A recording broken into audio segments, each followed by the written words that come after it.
श्रीमद् भागवत महापुराण द्वितीय स्कंध पहला अध्याय ध्यान विधि और भगवान के विराट स्वरूप का वर्णन। नारायणं नमस्कृत्य नरं चैव नरोत्तमं देवीं सरस्वतीं व्यासं ततो जयमुदीरयेत्। श्री सुखदेव जी ने कहा, परीक्षित, तुम्हारा लोकहित के लिए किया हुआ यह प्रश्न बहुत ही उत्तम है। मनुष्यों के लिए जितनी भी बातें सुनने, स्मरण करने या कीर्तन करने की हैं, उन सब में यह श्रेष्ठ है। आत्मज्ञानी महापुरुष ऐसे प्रश्न का बड़ा आदर करते हैं। राजेंद्र, जो गृहस्थ घर के काम धंधों में उलझे हुए हैं, अपने स्वरूप को नहीं जानते, उनके लिए हजारों बातें कहने, सुनने एवं सोचने करने की रहती हैं। उनकी सारी उम्र यूं ही बीत जाती है। उनकी रात नींद या स्त्री प्रसंग से कटती है और दिन धन की हाय हाय या कुटुंबियों के भरण पोषण में समाप्त हो जाता है। संसार में जिन्हें अपना अत्यंत घनिष्ठ संबंधी कहा जाता है, वे शरीर, पुत्र, स्त्री आदि कुछ नहीं हैं, असत्य हैं, परंतु जीव उनके मोह में ऐसा पागल सा हो जाता है कि रात दिन उनको मृत्यु का ग्रास होते देखकर भी चेतता नहीं। इसलिए परीक्षित, जो अभय पद को प्राप्त करना चाहता है, उसे तो सर्वात्मा सर्वशक्तिमान भगवान श्री कृष्ण की ही लीलाओं का श्रवण, कीर्तन और स्मरण करना चाहिए। मनुष्य जन्म का यही इतना ही लाभ है कि चाहे जैसे हो, ज्ञान से, भक्ति से अथवा अपने धर्म की निष्ठा से जीवन को ऐसा बना लिया जाए कि मृत्यु के समय भगवान की स्मृति अवश्य बनी रहे। परीक्षित, जो निर्गुण स्वरूप में स्थित हैं एवं विधि निषेध की मर्यादा को लांघ चुके हैं, वे बड़े बड़े ऋषि मुनि भी प्राय भगवान के अनंत कल्याणमय गुण गणों के वर्णन में ही रमे रहते हैं। द्वापर के अंत में इस भगवद रूप अथवा वेद तुल्य श्रीमद् भागवत नाम के महापुराण का अपने पिता श्री कृष्ण द्वैपायन से मैंने अध्ययन किया था। राजऋषि, मेरी निर्गुण स्वरूप परमात्मा में पूर्ण निष्ठा है, फिर भी भगवान श्री कृष्ण की मधुर लीलाओं ने बलात् मेरे हृदय को अपनी ओर आकर्षित कर लिया है। यही कारण है कि मैंने इस पुराण का अध्ययन किया। तुम भगवान के परम भक्त हो, इसलिए तुम्हें मैं इसे सुनाऊंगा। जो इसके प्रति श्रद्धा रखते हैं, उनकी शुद्ध चित्तवृत्ति भगवान श्री कृष्ण के चरणों में अनन्य प्रेम के साथ बहुत शीघ्र लग जाती है। जो लोग लोक या परलोक की किसी भी वस्तु की इच्छा रखते हैं या इसके विपरीत संसार में दुख का अनुभव करके जो उससे विरक्त हो गए हैं और निर्भय मोक्ष पद को प्राप्त करना चाहते हैं, उन साधकों के लिए तथा योग संपन्न सिद्ध ज्ञानियों के लिए भी समस्त शास्त्रों का यही निर्णय है कि वे भगवान के नामों का प्रेम से संकीर्तन करें। अपने कल्याण साधन की ओर से असावधान रहने वाले पुरुषों की वर्षों लंबी आयु भी अनजान में ही व्यर्थ बीत जाती है। उससे क्या लाभ? सावधानी से ज्ञान पूर्वक बिताई हुई घड़ी दो घड़ी भी श्रेष्ठ है, क्योंकि उसके द्वारा अपने कल्याण की चेष्टा तो की जा सकती है। राजऋषि खट्वांग अपनी आयु की समाप्ति का समय जानकर 2 घड़ी में ही सब कुछ त्याग कर भगवान के अभय पद को प्राप्त हो गए। परीक्षित, अभी तो तुम्हारे जीवन की अवधि 7 दिन की है। इस बीच में ही तुम अपने परम कल्याण के लिए जो कुछ करना चाहिए सब कर लो। मृत्यु का समय आने पर मनुष्य घबराए नहीं। उसे चाहिए कि वह वैराग्य के शस्त्र से शरीर और उससे संबंध रखने वालों के प्रति ममता को काट डाले। धैर्य के साथ घर से निकलकर पवित्र तीर्थ के जल में स्नान करे और पवित्र तथा एकांत स्थान में विधि पूर्वक आसन लगाकर बैठ जाए। तत्पश्चात परम पवित्र अ-उ-म इन 3 मात्राओं से युक्त प्रणव का मन ही मन जप करे। प्राणवायु को वश में करके मन का दमन करे और एक क्षण के लिए भी प्रणव को न भूले।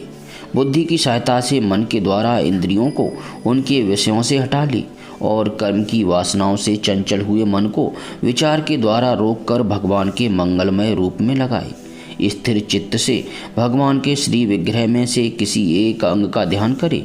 इस प्रकार एक एक अंग का ध्यान करते करते विषय वासना से रहित मन को पूर्ण रूप से भगवान में ऐसा तल्लीन कर दे कि फिर और किसी विषय का चिंतन ही न हो। वही भगवान विष्णु का परम पद है, जिसे प्राप्त करके मन भगवत प्रेम रूप आनंद से भर जाता है। यदि भगवान का ध्यान करते समय मन रजोगुण से विक्षिप्त या तमोगुण से मूढ़ हो जाए तो घबराए नहीं। धैर्य के साथ योग धारणा के द्वारा उसे वश में करना चाहिए, क्योंकि धारणा उक्त दोनों गुणों के दोषों को मिटा देती है। धारणा स्थिर हो जाने पर ध्यान में जब योगी अपने परम मंगलमय आश्रय भगवान को देखता है तब उसे तुरंत ही भक्ति योग की प्राप्ति हो जाती है। परीक्षित ने पूछा, ब्राह्मण, धारणा किस साधन से किस वस्तु में किस प्रकार की जाती है और उसका क्या स्वरूप माना गया है जो शीघ्र ही मनुष्य के मन का मैल मिटा देती है? श्री सुखदेव जी ने कहा, परीक्षित, आसन, श्वास, आसक्ति और इंद्रियों पर विजय प्राप्त करके फिर बुद्धि के द्वारा मन को भगवान के स्थूल रूप में लगाना चाहिए। यह कार्य रूप संपूर्ण विश्व जो कुछ कभी था, है या होगा, सबका सब जिसमें दीख पड़ता है वही भगवान का स्थूल से स्थूल और विराट शरीर है। जल, अग्नि, वायु, आकाश, अहंकार, महतत्व और प्रकृति, इन 7 आवरणों से घिरे हुए इस ब्रह्मांड शरीर में जो विराट पुरुष भगवान हैं, वे ही धारणा के आश्रय हैं। उन्हीं की धारणा की जाती है। तत्वज्ञ पुरुष उनका इस प्रकार वर्णन करते हैं। पाताल विराट पुरुष के तलवे हैं, उनकी एड़ियाँ और पंजे रसातल हैं। दोनों गुल्फ अर्थात एड़ी के ऊपर की गांठें महातल हैं, उनके पैर के पिंडे तलातल हैं। विश्वमूर्ति भगवान के दोनों घुटने सुतल हैं, जांघें वितल और अतल हैं, पेड़ू भूतल हैं। और परीक्षित, उनके नाभि रूप सरोवर को ही आकाश कहते हैं। आदि पुरुष परमात्मा की छाती को स्वर्गलोक, गले को महरलोक, मुख को जनलोक और ललाट को तपोलोक कहते हैं। उन सहस्त्र सिर वाले भगवान का मस्तक समूह ही सत्यलोक है। इंद्र आदि देवता उनकी भुजाएं हैं। दिशाएं कान और शब्द श्रवणेन्द्रिय हैं। दोनों अश्विनी कुमार उनकी नासिका के छिद्र हैं। गंध घ्राणेन्द्रिय हैं और धधकती हुई आग उनका मुख है। भगवान विष्णु के नेत्र अंतरिक्ष हैं, उनमें देखने की शक्ति सूर्य है। दोनों पलकें रात और दिन हैं, उनका भ्रू विलास ब्रह्मलोक है। तालु जल है और जिह्वा रस। वेदों को भगवान का ब्रह्मरंध्र कहते हैं और यम को दाढ़ें। सब प्रकार के स्नेह दांत हैं और उनकी जगन मोहिनी माया को ही उनकी मुस्कान कहते हैं। यह अनंत सृष्टि उसी माया का कटाक्ष विक्षेप है।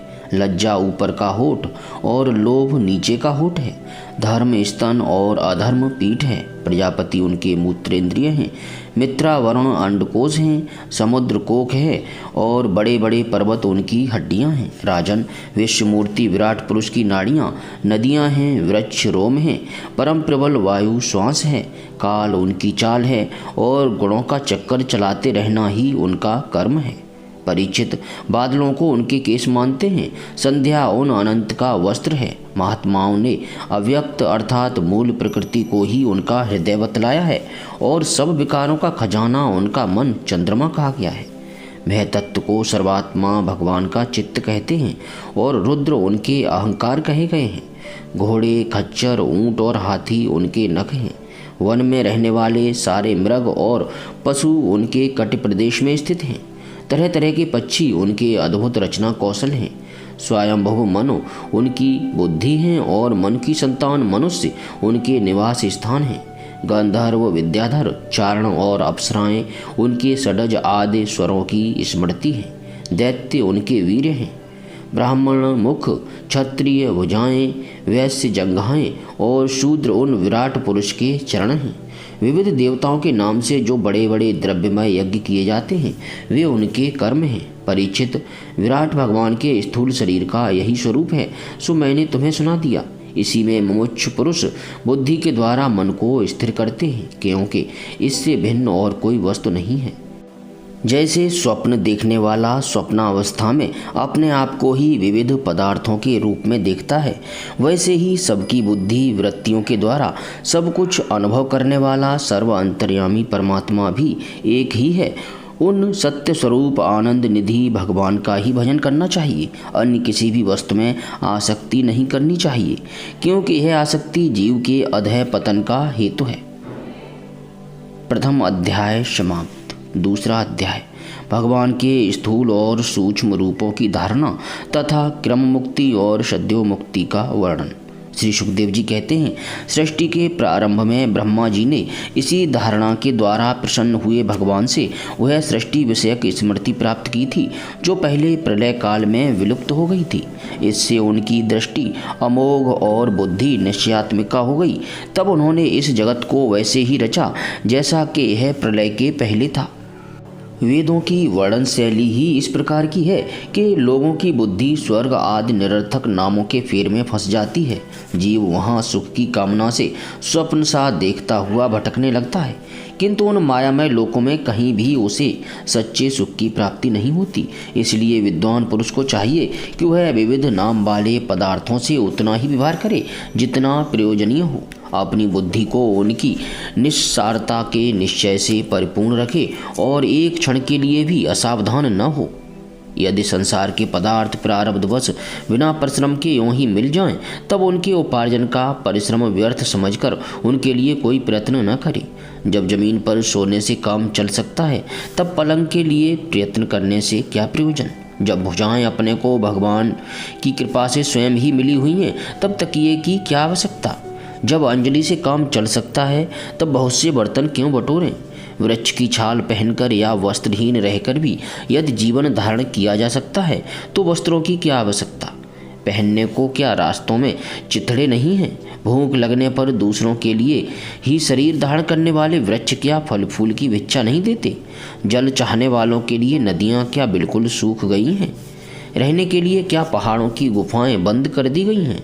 अरे भाई, सब न सही, क्या भगवान भी अपने शरणागतों की रक्षा नहीं करते। ऐसी स्थिति में बुद्धिमान लोग भी धन के नशे में चूर घमंडी धनियों की चापलूसी क्यों करते हैं।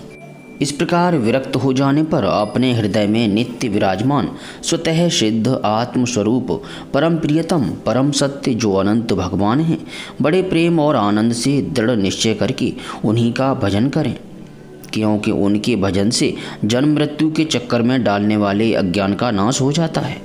पशुओं की बात तो अलग है, परंतु मनुष्यों में भला ऐसा कौन है जो लोगों को इस संसार रूपी वैतरणी नदी में गिरकर अपने कर्म जन्य दुखों को भोगते हुए देखकर भी भगवान का मंगलमय चिंतन नहीं करेगा।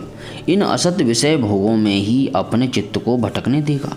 कोई साधक अपने शरीर के भीतर हृदय आकाश में विराजमान भगवान के प्रादेश मात्र स्वरूप की धारणा करते हैं।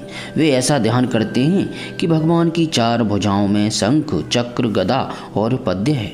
उनके मुख पर प्रसन्नता झलक रही है। कमल के समान विशाल और कोमल नेत्र हैं।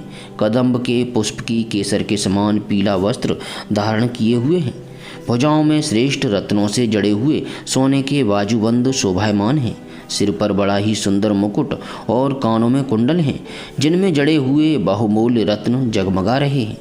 उनके चरण कमल योगेश्वरों के खिले हुए हृदय कमल की कर्णिका पर विराजित हैं। उनके हृदय पर श्रीवत्स का चिन्ह एक सुनहरी रेखा है। गले में कौस्तुभ मणि लटक रही है। वक्ष स्थल कभी न कुंभलाने वाली वनमाला से घिरा हुआ है। वे कमर में करधनी, अंगुलियों में बहुमूल्य अंगूठी, चरणों में नूपुर और हाथों में कंगन आदि आभूषण धारण किए हुए हैं। उनके बालों की लटें बहुत चिकनी, निर्मल, घुंघराली और नीली हैं। उनका मुख कमल मंद मंद मुस्कान से खिल रहा है। लीलापूर्ण उन्मुक्त हास्य और चितवन से शोभायमान बाहों के द्वारा वे भक्तजनों पर अनंत अनुग्रह की वर्षा कर रहे हैं। जब तक मन इस धारणा के द्वारा स्थिर न हो जाए, तब तक बार बार इन चिंतन स्वरूप भगवान को देखते रहने की चेष्टा करनी चाहिए। भगवान के चरण कमलों से लेकर उनके मुस्कान युक्त मुख कमल पर्यंत समस्त अंगों की एक एक करके बुद्धि के द्वारा धारणा करनी चाहिए। जैसे जैसे बुद्धि शुद्ध होती जाएगी, वैसे वैसे चित्त स्थिर होता जाएगा।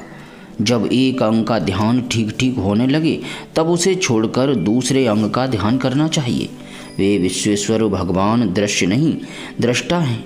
सगुण निर्गुण सब कुछ इन्हीं का स्वरूप है। जब तक इनमें अनन्य प्रेममय भक्ति योग न हो जाए, तब तक साधक को नित्य नैमित्तिक कर्मों के बाद एकाग्रता से भगवान के उपर्युक्त स्थूल रूप का ही चिंतन करना चाहिए। परीक्षित, जब योगी पुरुष इस मनुष्य लोक को छोड़ना चाहे, तब देश और काल में मन को न लगाए। सुखपूर्वक स्थिर आसन से बैठकर प्राणों को जीतकर मन से इंद्रियों का संयम करे। तदनंतर अपनी निर्मल बुद्धि से मन को नियमित करके मन के साथ बुद्धि को क्षेत्रज्ञ में और क्षेत्रज्ञ को अंतरात्मा में लीन कर दे। फिर अंतरात्मा को परमात्मा में लीन करके धीर पुरुष उस परम शांतिमय अवस्था में स्थित हो जाए। फिर उसके लिए कोई कर्तव्य शेष नहीं रहता। इस अवस्था में सत्वगुण भी नहीं है, फिर रजोगुण और तमोगुण की तो बात ही क्या है। अहंकार, महतत्व और प्रकृति का भी वहाँ अस्तित्व नहीं है। उस स्थिति में जब देवताओं के नामक काल की भी दाल नहीं गलती, तब देवता और उनके अधीन रहने वाले प्राणी तो रह ही कैसे सकते हैं। योगी लोग यह नहीं इस प्रकार परमात्मा से भिन्न पदार्थों का त्याग करना चाहते हैं और शरीर तथा उसके संबंधी पदार्थों में आत्मबुद्धि का त्याग करके हृदय के द्वारा पद पद पर भगवान के जिस परम पूज्य स्वरूप का आलिंगन करते हुए अनन्य प्रेम से परिपूर्ण रहते हैं, वही भगवान विष्णु का परम पद है। इस विषय में समस्त शास्त्रों की सम्मति है। ज्ञान दृष्टि के बल से जिसके चित्त की वासना नष्ट हो गई है, उस ब्रह्मनिष्ठ योगी को इस प्रकार अपने शरीर का त्याग करना चाहिए। पहले एड़ी से अपनी गुदा को दबाकर स्थिर हो जाए और तब बिना घबराहट के प्राण वायु को षट चक्र भेदन की रीत से ऊपर ले जाए। मनस्वी योगी को चाहिए कि नाभि चक्र मणिपूरक में स्थित वायु को हृदय चक्र अनाहत में, वहाँ से उदान वायु के द्वारा वक्ष स्थल के ऊपर विशुद्ध चक्र में, फिर उस वायु को धीरे धीरे तालुमूल में अर्थात विशुद्ध चक्र के अग्रभाग में चढ़ा दे। तदनंतर 2 आँख, 2 कान, 2 नासा छिद्र और मुख, इन 7 छिद्रों को रोककर उस तालमूल में स्थित वायु को वहों के बीच आज्ञा चक्र में ले जाए। यदि किसी लोक में जाने की इच्छा न हो तो आधी घड़ी तक उस वायु को वहीं रोककर स्थिर लक्ष्य के साथ उसे सहस्त्रार में ले जाकर परमात्मा में स्थित हो जाए। इसके बाद ब्रह्मरंध्र का भेदन करके शरीर, इंद्रिय आदि को छोड़ दे। परीक्षित, यदि योगी की इच्छा हो कि मैं ब्रह्मलोक में जाऊं, 8 सिद्धियां प्राप्त करके आकाशचारी सिद्धों के साथ विहार करूं अथवा त्रिकोणमय ब्रह्मांड के किसी भी प्रदेश में विचरण करूं, तो उसे मन और इंद्रियों को साथ ही लेकर शरीर से निकलना चाहिए। योगियों का शरीर वायु की भांति सूक्ष्म होता है। उपासना, तपस्या, योग और ज्ञान का सेवन करने वाले योगियों को त्रिलोकी के बाहर और भीतर सर्वत्र स्वच्छंद रूप से विचरण करने का अधिकार होता है। केवल कर्मों के द्वारा इस प्रकार वे रोक टोक विचरना नहीं हो सकता। परीक्षित, योगी ज्योतिर्मय मार्ग सुषुम्ना के द्वारा जब ब्रह्मलोक के लिए प्रस्थान करता है, तब पहले वह आकाश मार्ग से अग्निलोक में जाता है। वहाँ उसके बचे खुचे मल भी जल जाते हैं। इसके बाद वह वहाँ से ऊपर भगवान श्री हरि के शिशुमार नामक ज्योतिर्मय चक्र पर पहुँचता है। भगवान विष्णु का यह शिशुमार चक्र विश्व ब्रह्मांड के भ्रमण का केंद्र है। उसका अतिक्रमण करके अत्यंत सूक्ष्म एवं निर्मल शरीर से वह अकेला ही महरलोक में जाता है। वह लोक ब्रह्मवेत्ताओं के द्वारा भी वंदित है और उसमें कल्प पर्यंत जीवित रहने वाले देवता विहार करते हैं। फिर जब प्रलय का समय आता है, तब नीचे के लोकों को शेष के मुख से निकली हुई आग के द्वारा भस्म होते देख वह ब्रह्मलोक में चला जाता है। जिस ब्रह्मलोक में बड़े बड़े सिद्धेश्वर विमानों पर निवास करते हैं, उस ब्रह्मलोक की आयु ब्रह्मा की आयु के समान ही 2 परार्ध की है। वहाँ न शोक है, न दुख, न बुढ़ापा है, न मृत्यु। फिर वहाँ किसी प्रकार का उद्वेग या भय तो हो ही कैसे सकता है। वहाँ यदि दुख है तो केवल एक बात का, वह यही कि इस परम पद को न जानने वाले लोगों के जन्म मृत्यु में अत्यंत घोर संकटों को देखकर दयावश वहाँ के लोगों के मन में बड़ी व्यथा होती है। सत्यलोक में पहुँचने के पश्चात वह योगी निर्भय होकर अपने सूक्ष्म शरीर को पृथ्वी से मिला देता है और फिर उतावली न करते हुए 7 आवरणों का भेदन करता है। पृथ्वी रूप से जल को और जल रूप से अग्निमय आवरणों को प्राप्त होकर वह ज्योति रूप से वायु रूप आवरण में आ जाता है और वहाँ से समय पर ब्रह्म की अनंतता का बोध कराने वाले आकाश रूप आवरण को प्राप्त करता है। इस प्रकार स्थूल आवरणों को पार करते समय उसकी इंद्रियां भी अपने सूक्ष्म अधिष्ठान में लीन होती जाती हैं। घ्राणेन्द्रिय गंध तन्मात्रा में, रसना रस तन्मात्रा में, नेत्र रूप तन्मात्रा में, त्वचा स्पर्श तन्मात्रा में, श्रोत्र शब्द तन्मात्रा में और कर्मेंद्रियां अपनी अपनी क्रिया शक्ति में मिलकर अपने अपने सूक्ष्म स्वरूप को प्राप्त होती जाती है। इस प्रकार योगी पंचभूतों के स्थूल सूक्ष्म आवरणों को पार करके अहंकार में प्रवेश करता है। वहाँ सूक्ष्म भूतों को तामस अहंकार में, इंद्रियों को राजस अहंकार में तथा मन और इंद्रियों के अधिष्ठाता देवताओं को सात्विक अहंकार में लीन कर देता है। इसके बाद अहंकार के सहित लय रूप गति के द्वारा महतत्व में प्रवेश करके अंत में समस्त गुणों के लय स्थान प्रकृति रूप आवरण में जा मिलता है। परीक्षित, महाप्रलय के समय प्रकृति रूप आवरण का भी लय हो जाने पर वह योगी स्वयं आनंद स्वरूप होकर अपने उस निवारण रूप से आनंद स्वरूप शांत परमात्मा को प्राप्त हो जाता है। जिसे इस भगवानमयी गति की प्राप्ति हो जाती है उसे फिर इस संसार में नहीं आना पड़ता। परीक्षित, तुमने जो पूछा था उसके उत्तर में मैंने वेदोक्त द्विविध सनातन मार्ग शदोमुक्ति और क्रम मुक्ति का तुमसे वर्णन किया। पहले ब्रह्मा जी ने भगवान वासुदेव की आराधना करके उनसे जब प्रश्न किया था तब उन्होंने उत्तर में इन्हीं दोनों मार्गों की बात ब्रह्मा जी से कही थी। संसार चक्र में पड़े हुए मनुष्य के लिए जिस साधन के द्वारा उसे भगवान श्री कृष्ण की अनन्य प्रेममयी भक्ति प्राप्त हो जाए उसके अतिरिक्त और कोई भी कल्याणकारी मार्ग नहीं है। भगवान ब्रह्मा ने एकाग्र चित्त से सारे वेदों का 3 बार अनुशीलन करके अपनी बुद्धि से यही निश्चय किया कि जिससे सर्वात्मा भगवान श्री कृष्ण के प्रति अनन्य प्रेम प्राप्त हो वही सर्वश्रेष्ठ धर्म है। समस्त चर अचर प्राणियों में उनके आत्मा रूप से भगवान श्री कृष्ण ही लक्षित होते हैं, क्योंकि ये बुद्धि आदि दृश्य पदार्थ उनका अनुमान कराने वाले लक्षण हैं। वे इन सब के साक्षी एकमात्र दृष्टा हैं। परीक्षित, इसलिए मनुष्यों को चाहिए कि सब समय और सभी स्थितियों में अपनी संपूर्ण शक्ति से भगवान श्री हरि का ही श्रवण कीर्तन और स्मरण करें। राजन, संत पुरुष आत्मस्वरूप भगवान की कथा का मधुर अमृत बांटते ही रहते हैं। जो अपने कान के दोनों में भर भर कर उनका पान करते हैं उनके हृदय से विषयों का विषैला प्रभाव जाता रहता है, वह शुद्ध हो जाता है और वे भगवान श्री कृष्ण के चरण कमलों की सन्निधि प्राप्त कर लेते हैं। दूसरा अध्याय समाप्त। तीसरा अध्याय कामनाओं के अनुसार विभिन्न देवताओं की उपासना तथा भगवत भक्ति के प्राधान्य का निरूपण। श्री सुखदेव जी ने कहा, परीक्षित, तुमने मुझसे जो पूछा था कि मरते समय बुद्धिमान मनुष्य को क्या करना चाहिए उसका उत्तर मैंने तुम्हें दे दिया। जो ब्रह्म तेज का इच्छुक हो वह बृहस्पति की, जिसे इंद्रियों की विशेष शक्ति की कामना हो वह इंद्र की, और जिसे संतान की लालसा हो वह प्रजापतियों की उपासना करे। जिसे लक्ष्मी चाहिए वह माया देवी की, जिसे तेज चाहिए वह अग्नि की, जिसे धन चाहिए वह वसुओं की, और जिस प्रभावशाली पुरुष को वीरता की चाह हो उसे रुद्रों की उपासना करनी चाहिए। जिसे बहुत अन्न प्राप्त करने की इच्छा हो वह अदिति का, जिसे स्वर्ग की कामना हो वह अदिति के पुत्र देवताओं का, जिसे राज्य की अभिलाषा हो वह विश्व देवों का, और जो प्रजा को अपने अनुकूल बनाने की इच्छा रखता हो उसे साध्य देवताओं का आराधन करना चाहिए।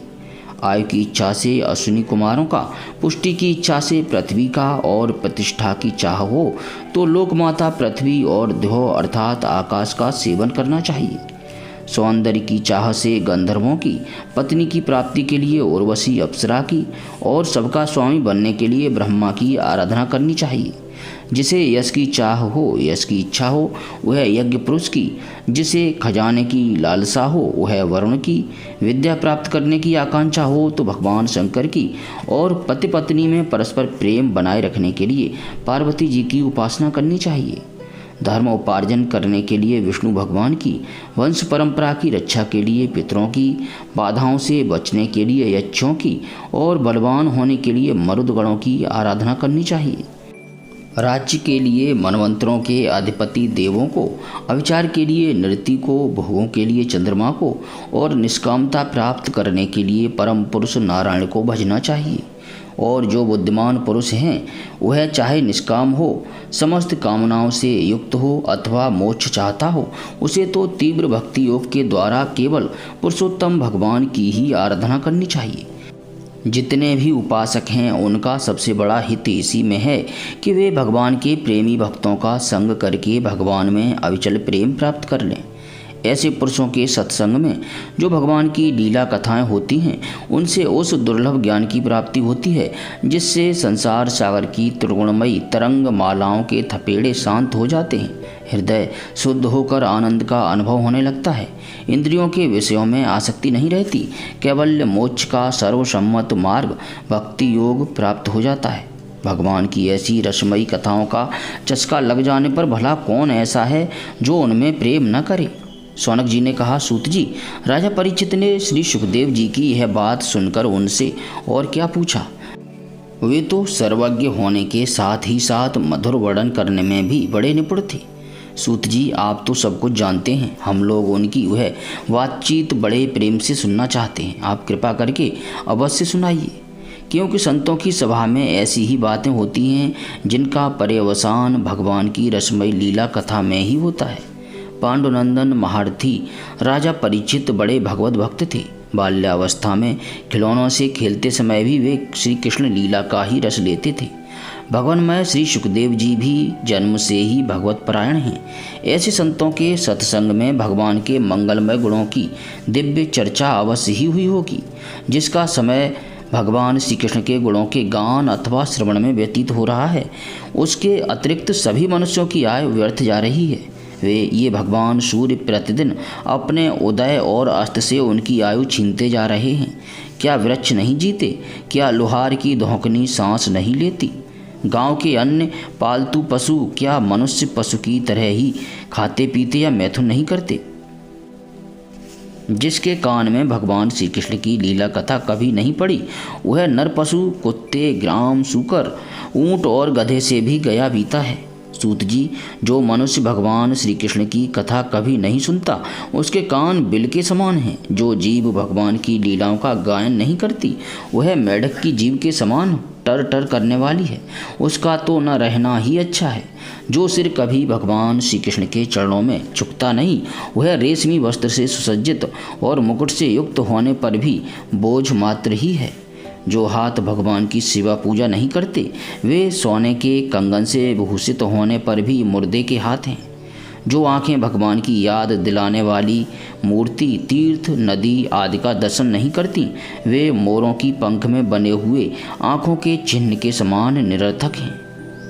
मनुष्यों के वे पैर चलने की शक्ति रखने पर भी न चलने वाले पेड़ों के जैसे ही हैं, जो भगवान की लीला स्थलियों की यात्रा नहीं करते। जिस मनुष्य ने भगवत प्रेमी संतों के चरणों की धूल कभी सिर पर नहीं चढ़ाई, वह जीता हुआ भी मुर्दा है। जिस मनुष्य ने भगवान के चरणों पर चढ़ी हुई तुलसी की सुगंध लेकर उसकी सराहना नहीं की, वह सांस लेता हुआ भी श्वास रहित शव है। सूत जी, वह हृदय नहीं लोहा है जो भगवान के मंगलमय नामों का श्रवण कीर्तन करने पर भी पिघलकर उन्हीं की ओर बह नहीं जाता। जिस समय हृदय पिघल जाता है, उस समय नेत्रों में आंसू छलकने लगते हैं और शरीर का रोम रोम खिल उठता है। प्रिय सूत जी, आपकी वाणी हमारे हृदय को मधुरता से भर देती है। इसलिए भगवान के परम भक्त आत्मविद्या विशारद श्री सुखदेव जी ने परीक्षित के सुंदर प्रश्न करने पर भी जो कुछ कहा, वह संवाद आप कृपा करके हम लोगों को सुनाइए। 3 अध्याय समाप्त। 4 अध्याय राजा का सृष्टि विषयक प्रश्न और सुखदेव जी का कथा आरंभ। सूत जी कहते हैं, सुखदेव जी के वचन भगवत तत्व का निश्चय कराने वाले थे। उत्तरानंदन राजा परीक्षित ने उन्हें सुनकर अपनी शुद्ध बुद्धि भगवान श्री कृष्ण के चरणों में अनन्य भाव से समर्पित कर दी। शरीर, पत्नी, पुत्र, महल, पशु, धन, भाई बंधु और निष्कंटक राज्य में नित्य के अभ्यास के कारण उनकी दृढ़ ममता हो गई थी। एक क्षण में ही उन्होंने उस ममता का त्याग कर दिया। शौनकादि ऋषियों, महामनस्वी परीक्षित ने अपनी मृत्यु का निश्चित समय जान लिया था, इसलिए उन्होंने धर्म, अर्थ और काम से संबंध रखने वाले जितने भी कर्म थे, उनका संन्यास कर दिया। इसके बाद भगवान श्री कृष्ण में सुदृढ़ आत्म भाव को प्राप्त होकर बड़ी श्रद्धा से भगवान श्री कृष्ण की महिमा सुनने के लिए उन्होंने श्री सुखदेव जी से यही प्रश्न किया जिसे आप लोग मुझसे पूछ रहे हैं। परीक्षित ने पूछा, भगवत स्वरूप मुनिवर, आप परम पवित्र और सर्वज्ञ हैं। आपने जो कुछ कहा है वह सत्य एवं उचित है। आप ज्यों ज्यों भगवान की कथा कहते जा रहे हैं त्यों त्यों मेरे अज्ञान का पर्दा फटता जा रहा है। मैं आपसे फिर भी यह जानना चाहता हूँ कि भगवान अपनी माया से इस संसार की सृष्टि कैसे करते हैं। इस संसार की रचना तो इतनी रहस्यमयी है कि ब्रह्मा आदि समर्थ लोकपाल भी इसके समझने में भूल कर बैठते हैं। भगवान कैसे इस विश्व की रक्षा और फिर संहार करते हैं। अनंत शक्ति परमात्मा किन किन शक्तियों का आश्रय लेकर अपने आप को ही खिलौने बनाकर खेलते हैं। वे बच्चों के बनाए हुए घरौंदों की तरह ब्रह्मांडों को कैसे बनाते हैं और फिर किस प्रकार बात की बात में मिटा देते हैं। भगवान श्री हरि की लीलाएं बड़ी ही अद्भुत अचिंत्य हैं। इसमें संदेह नहीं कि बड़े बड़े विद्वानों के लिए भी उनकी लीला का रहस्य समझना अत्यंत कठिन प्रतीत होता है। भगवान तो अकेले ही हैं। वे बहुत से कर्म करने के लिए पुरुष रूप से प्रकृति के विभिन्न गुणों को एक साथ ही धारण करते हैं अथवा अनेकों अवतार ग्रहण करके उन्हें क्रमशः धारण करते हैं। मुनिवर, आप वेद और ब्रह्म तत्व दोनों के पूर्ण मर्मज्ञ हैं, इसलिए मेरे इस संदेह का निवारण कीजिए। सूत जी कहते हैं, जब राजा परीक्षित ने भगवान के गुणों का वर्णन करने के लिए उनसे इस प्रकार प्रार्थना की, तब श्री सुखदेव जी ने भगवान श्री कृष्ण का बार बार स्मरण करके अपना प्रवचन प्रारंभ किया। श्री सुखदेव जी ने कहा, उन पुरुषोत्तम भगवान के चरण कमलों में मेरे कोटि कोटि प्रणाम हैं, जो संसार की उत्पत्ति, स्थिति और प्रलय की लीला करने के लिए सत्व, रज और तमोगुण रूप 3 शक्तियों को स्वीकार कर ब्रह्मा, विष्णु और शंकर का रूप धारण करते हैं, जो समस्त चर अचर प्राणियों के हृदय में अंतर्यामी रूप से विराजमान हैं, जिनका स्वरूप और उसकी उपलब्धि का मार्ग बुद्धि के विषय नहीं है, जो स्वयं अनंत हैं तथा जिनकी महिमा भी अनंत है। हम पुनः बार बार उनके चरणों में नमस्कार करते हैं, जो सत्पुरुषों का दुख मिटाकर उन्हें अपने प्रेम का दान करते हैं, दुष्टों की सांसारिक बढ़ती रोककर उन्हें मुक्ति देते हैं तथा जो लोग परमहंस आश्रम में स्थित हैं उन्हें उनकी भी अभीष्ट वस्तु का दान करते हैं। क्योंकि चर अचर समस्त प्राणी उन्हीं की मूर्ति हैं, इसलिए किसी से भी उनका पक्षपात नहीं है। जो बड़े ही भक्त वत्सल हैं और हठपूर्वक भक्तिहीन साधन करने वाले लोग, जिनकी छाया भी नहीं छू सकते, जिनके समान भी किसी का ऐश्वर्य नहीं है, फिर उससे अधिक तो हो ही कैसे सकता है। तथा ऐसे ऐश्वर्य से युक्त होकर जो निरंतर ब्रह्म स्वरूप अपने धाम में विहार करते रहते हैं, उन भगवान श्री कृष्ण को मैं बार बार नमस्कार करता हूँ, जिनका कीर्तन, स्मरण, दर्शन, वंदन, श्रवण और पूजन जीवों के पापों को तत्काल नष्ट कर देता है। उन पुण्य कीर्ति भगवान श्री कृष्ण को बार बार नमस्कार है। विवेकी पुरुष जिनके चरण कमलों की शरण लेकर अपने हृदय से इस लोक और परलोक की आसक्ति निकाल डालते हैं और बिना किसी परिश्रम के ही ब्रह्म पद को प्राप्त कर लेते हैं, उन मंगलमय कीर्ति वाले भगवान श्री कृष्ण को अनेक बार नमस्कार है। बड़े बड़े तपस्वी, दानी, यशस्वी, मनस्वी, सदाचारी और मंत्रवेत्ता जब तक अपनी साधनाओं को तथा अपने आप को उनके चरणों में समर्पित नहीं कर देते, तब तक उन्हें कल्याण की प्राप्ति नहीं होती। जिनके प्रति आत्मसमर्पण की ऐसी महिमा है, उन कल्याणमयी कीर्ति वाले भगवान को बार बार नमस्कार है।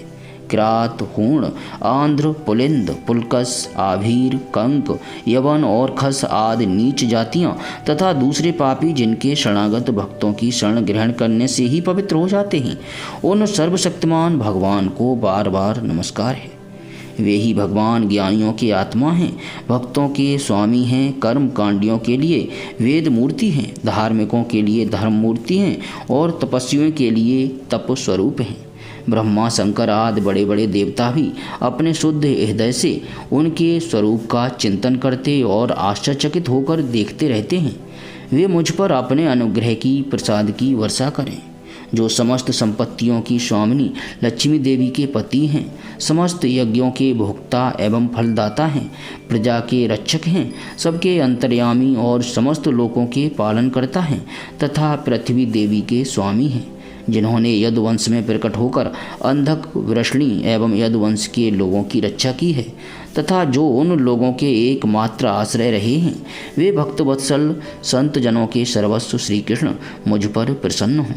विद्वान पुरुष जिनके चरण कमलों के चिंतन रूप समाधि से शुद्ध हुई बुद्धि के द्वारा आत्म तत्व का साक्षात्कार करते हैं तथा उनके दर्शन के अनंतर अपनी अपनी मत और रुचि के अनुसार जिनके स्वरूप का वर्णन करते रहते हैं, वे प्रेम और मुक्ति के लुटाने वाले भगवान श्री कृष्ण मुझ पर प्रसन्न हों। जिन्होंने सृष्टि के समय ब्रह्मा के हृदय में पूर्व कल्प की स्मृति जागृत करने के लिए ज्ञान की अधिष्ठात्री देवी को प्रेरित किया और वे अपने अंगों के सहित वेद के रूप में उनके मुख से प्रकट हुई, वे ज्ञान के मूल कारण भगवान मुझ पर कृपा करें, मेरे हृदय में प्रकट हों। भगवान ही पंच महाभूतों से इन शरीरों का निर्माण करके इनमें जीव रूप से शयन करते हैं और 5 ज्ञानेंद्रिय, 5 कर्मेंद्रिय, 5 प्राण और 1 मन इन 16 कलाओं से युक्त होकर इनके द्वारा 16 विषयों का भोग करते हैं। वे सर्वभूतमय भगवान मेरी वाणी को अपने गुणों से अलंकृत कर दें। संत पुरुष जिनके मुख कमल से मकरंद के समान झरती हुई ज्ञानमयी सुधा का पान करते रहते हैं, उन वासुदेव अवतार सर्वज्ञ भगवान व्यास के चरणों में मेरा बार बार नमस्कार है। परीक्षित, वेद गर्भ स्वयंभू ब्रह्मा ने नारद के प्रश्न करने पर यही बात कही थी जिसका स्वयं भगवान नारायण ने उन्हें उपदेश किया था और वही मैं तुमसे कह रहा हूँ। चौथा अध्याय समाप्त। 5वां अध्याय सृष्टि वर्णन। नारद जी ने पूछा, पिताजी, आप केवल मेरे ही नहीं सबके पिता, समस्त देवताओं से श्रेष्ठ एवं सृष्टिकर्ता हैं। आपको मेरा प्रणाम है। आप मुझे वह ज्ञान दीजिए जिससे आत्म तत्व का साक्षात्कार हो जाता है। पिताजी, इस संसार का क्या लक्षण है? इसका आधार क्या है? इसका निर्माण किसने किया है? इसका प्रलय किसमें होता है? यह किसके अधीन है? और वास्तव में यह है क्या वस्तु? आप इसका तत्व बतलाइए। आप तो यह सब कुछ जानते हैं, क्योंकि जो कुछ हुआ है, हो रहा है या होगा, उसके स्वामी आप ही हैं। यह सारा संसार हथेली पर रखे हुए आंवले के समान आपकी ज्ञान दृष्टि के अंतर्गत ही है। पिताजी, आपको यह ज्ञान कहाँ से मिला? आप किसके आधार पर ठहरे हुए हैं? आपका स्वामी कौन है और आपका स्वरूप क्या है? आप अकेले ही अपनी माया से पंचभूतों के द्वारा प्राणियों की सृष्टि कर लेते हैं। कितना अद्भुत है!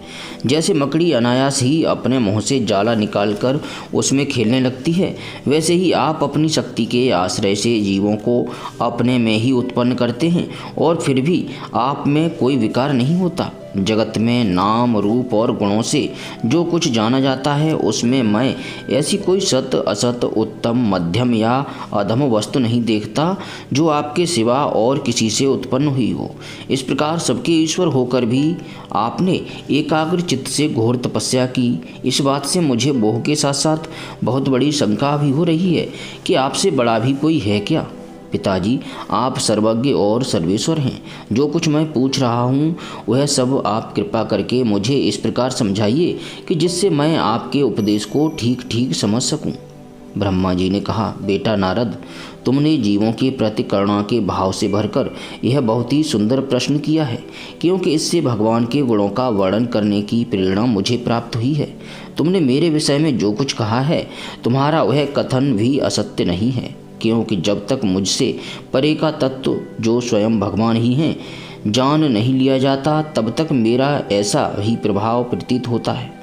जैसे सूर्य, अग्नि, चंद्रमा, ग्रह, नक्षत्र और तारे उन्हीं के प्रकाश से प्रकाशित होकर जगत में प्रकाश फैलाते हैं, वैसे ही मैं भी उन्हीं स्वयं प्रकाश भगवान के चिन्मय प्रकाश से प्रकाशित होकर संसार को प्रकाशित कर रहा हूँ। उन भगवान वासुदेव की मैं वंदना करता हूँ और ध्यान भी, जिनकी दुर्जय माया से मोहित होकर लोग मुझे जगत गुरु कहते हैं। यह माया तो उनकी आंखों के सामने ठहरती ही नहीं, झेंप कर दूर से ही भाग जाती है, परंतु संसार के अज्ञानी जन उसी से मोहित होकर यह मैं हूँ, यह मेरा है, इस प्रकार बकते रहते हैं। भगवत स्वरूप नारद, द्रव्य, कर्म, काल, स्वभाव और जीव वास्तव में भगवान से भिन्न दूसरी कोई भी वस्तु नहीं है। वेद नारायण के परायण हैं, देवता भी नारायण के ही अंगों में कल्पित हुए हैं और समस्त यज्ञ भी नारायण की प्रसन्नता के लिए ही हैं, तथा उनसे जिन लोकों की प्राप्ति होती है वे भी नारायण में ही कल्पित हैं। सब प्रकार के योग भी नारायण की प्राप्ति के ही हेतु हैं। सारी तपस्याएं नारायण की ओर ही ले जाने वाली हैं। ज्ञान के द्वारा भी नारायण ही जाने जाते हैं। समस्त साध्य और साधनों का पर्यवसान भगवान नारायण में ही है। वे दृष्टा होने पर भी ईश्वर हैं, स्वामी हैं, निर्विकार होने पर भी सर्वस्वरूप हैं। उन्होंने ही मुझे बनाया है और उनकी दृष्टि से ही प्रेरित होकर मैं उनके इच्छानुसार सृष्टि रचना करता हूँ। भगवान माया के गुणों से रहित एवं अनंत हैं। सृष्टि, स्थिति और प्रलय के लिए रजोगुण, सत्वगुण और तमोगुण, ये 3 गुण माया के द्वारा उनमें स्वीकार किए जाते हैं।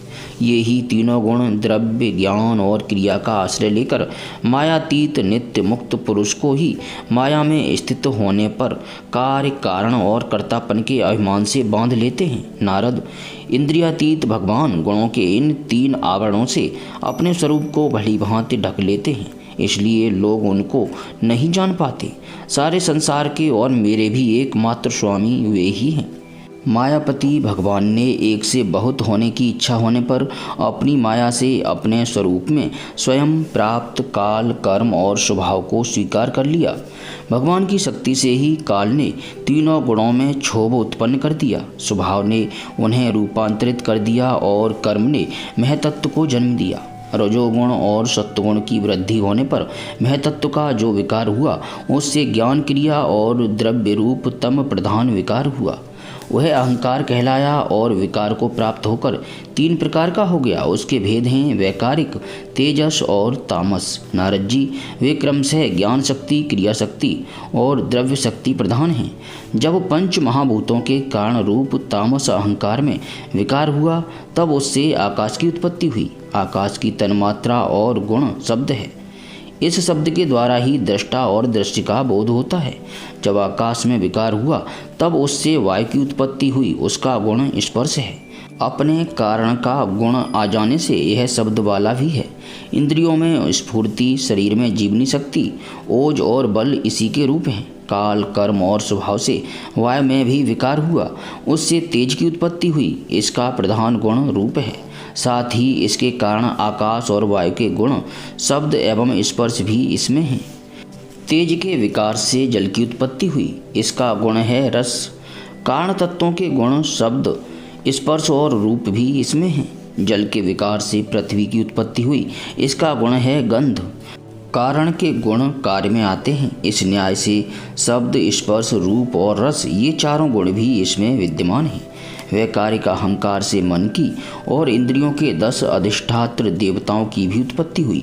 उनके नाम हैं दिशा, वायु, सूर्य, वरुण, अश्विनी कुमार, अग्नि, इंद्र, विष्णु, मित्र और प्रजापति। तेजस अहंकार के विकार से श्रोत्र, त्वचा, नेत्र, जिह्वा और घ्राण, ये 5 ज्ञानेंद्रियां एवं वाक, हस्त, पाद, गुदा और जननेन्द्रिय, ये 5 कर्मेंद्रियां उत्पन्न हुई। साथ ही ज्ञान शक्ति रूप बुद्धि और क्रिया शक्ति रूप प्राण भी तेजस अहंकार से ही उत्पन्न हुए। श्रेष्ठ ब्रह्मविद, जिस समय ये पंचभूत, इंद्रिय, मन और सत्व आदि तीनों गुण परस्पर संगठित नहीं थे, तब अपने रहने के लिए भोगों के साधन रूप शरीर की रचना नहीं कर सके। जब भगवान ने इन्हें अपनी शक्ति से प्रेरित किया, तब वे तत्व परस्पर एक दूसरे के साथ मिल गए और उन्होंने आपस में कार्य कारण भाव स्वीकार करके व्यष्टि, समष्टि रूप पिंड और ब्रह्मांड दोनों की रचना की। वह ब्रह्मांड रूप अंडा 1 सहस्त्र वर्ष तक निर्जीव रूप से जल में पड़ा रहा। फिर काल, कर्म और स्वभाव को स्वीकार करने वाले भगवान ने उसे जीवित कर दिया। उस अंडे को फोड़कर उसमें से वही विराट पुरुष निकला, जिसकी जंघा, चरण, भुजाएं, नेत्र, मुख और सिर सहस्त्रों की संख्या में हैं। विद्वान पुरुष उपासना के लिए उसी के अंगों में समस्त लोक और उनमें रहने वाली वस्तुओं की कल्पना करते हैं।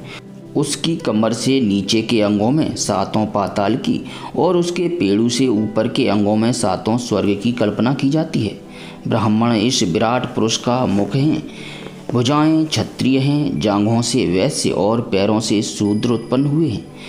पैरों से लेकर कट पर्यंत 7 पाताल तथा भूलोक की कल्पना की गई है। नाभि में भुवरलोक की, हृदय में स्वरलोक की और परमात्मा के वक्ष स्थल में महरलोक की कल्पना की गई है। उसके गले में जनलोक, दोनों स्तनों में तपोलोक और मस्तक में ब्रह्मा का नित्य निवास स्थान सत्यलोक है। उस विराट पुरुष की कमर में अतल, जांघों में वितल, घुटनों में पवित्र सुतल लोक और जंघाओं में तलातल की कल्पना की गई है। एड़ी के ऊपर की गांठों में महातल, पंजे और एड़ियों में रसातल और तलुओं में पाताल समझना चाहिए। इस प्रकार विराट पुरुष सर्वलोकमय है। विराट भगवान के अंगों में इस प्रकार भी लोकों की कल्पना की जाती है कि उनके चरणों में पृथ्वी है, नाभि में भुवरलोक है और सिर में स्वरलोक है। 5वां अध्याय समाप्त। 6ठा अध्याय विराट स्वरूप की विभूतियों का वर्णन। ब्रह्मा जी कहते हैं, उन्हीं विराट पुरुष के मुख से वाणी और उसके अधिष्ठात्र देवता अग्नि उत्पन्न हुए हैं। 7 छंद उनकी 7 धातुओं में से निकले हैं।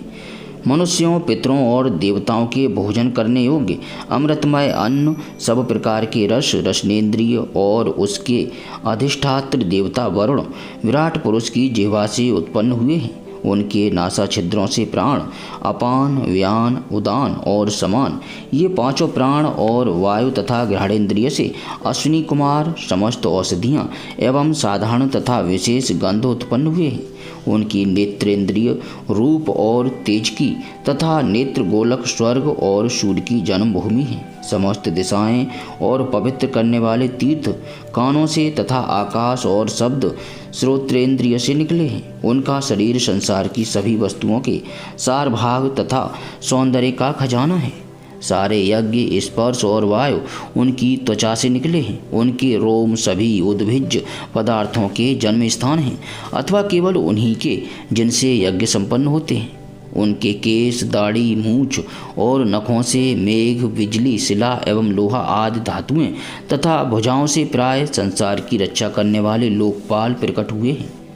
उनका चलना फिरना भू भो स्व तीनों लोकों का आश्रय है। उनके चरण कमल प्राप्त की रक्षा करते हैं और भयों को भगा देते हैं तथा समस्त कामनाओं की पूर्ति उन्हीं से होती है। विराट पुरुष का लिंग जल, वीर्य, सृष्टि, मेघ और प्रजापति का आधार है तथा उनकी जननेन्द्रिय मैथुन जनित आनंद का उद्गम है। नारद जी विराट पुरुष की पाय इंद्रिय यम, मित्र और मलत्याग तथा गुदाद्वार, हिंसा, नृति, मृत्यु और नरक का उत्पत्ति स्थान है। उनकी पीठ से पराजय, अधर्म और अज्ञान, नाड़ियों से नद, नदी और हड्डियों से पर्वतों का निर्माण हुआ है। उनके उदर में मूल प्रकृति, रस नाम की धातु तथा समुद्र, समस्त प्राणी और उनकी मृत्यु समाई हुई है। उनका हृदय ही मन की जन्मभूमि है। नारद, हम तुम धर्म, सनकादि, शंकर, विज्ञान और अंतःकरण सबके सब उनके चित्त के आश्रित हैं। कहाँ तक गिनाएं?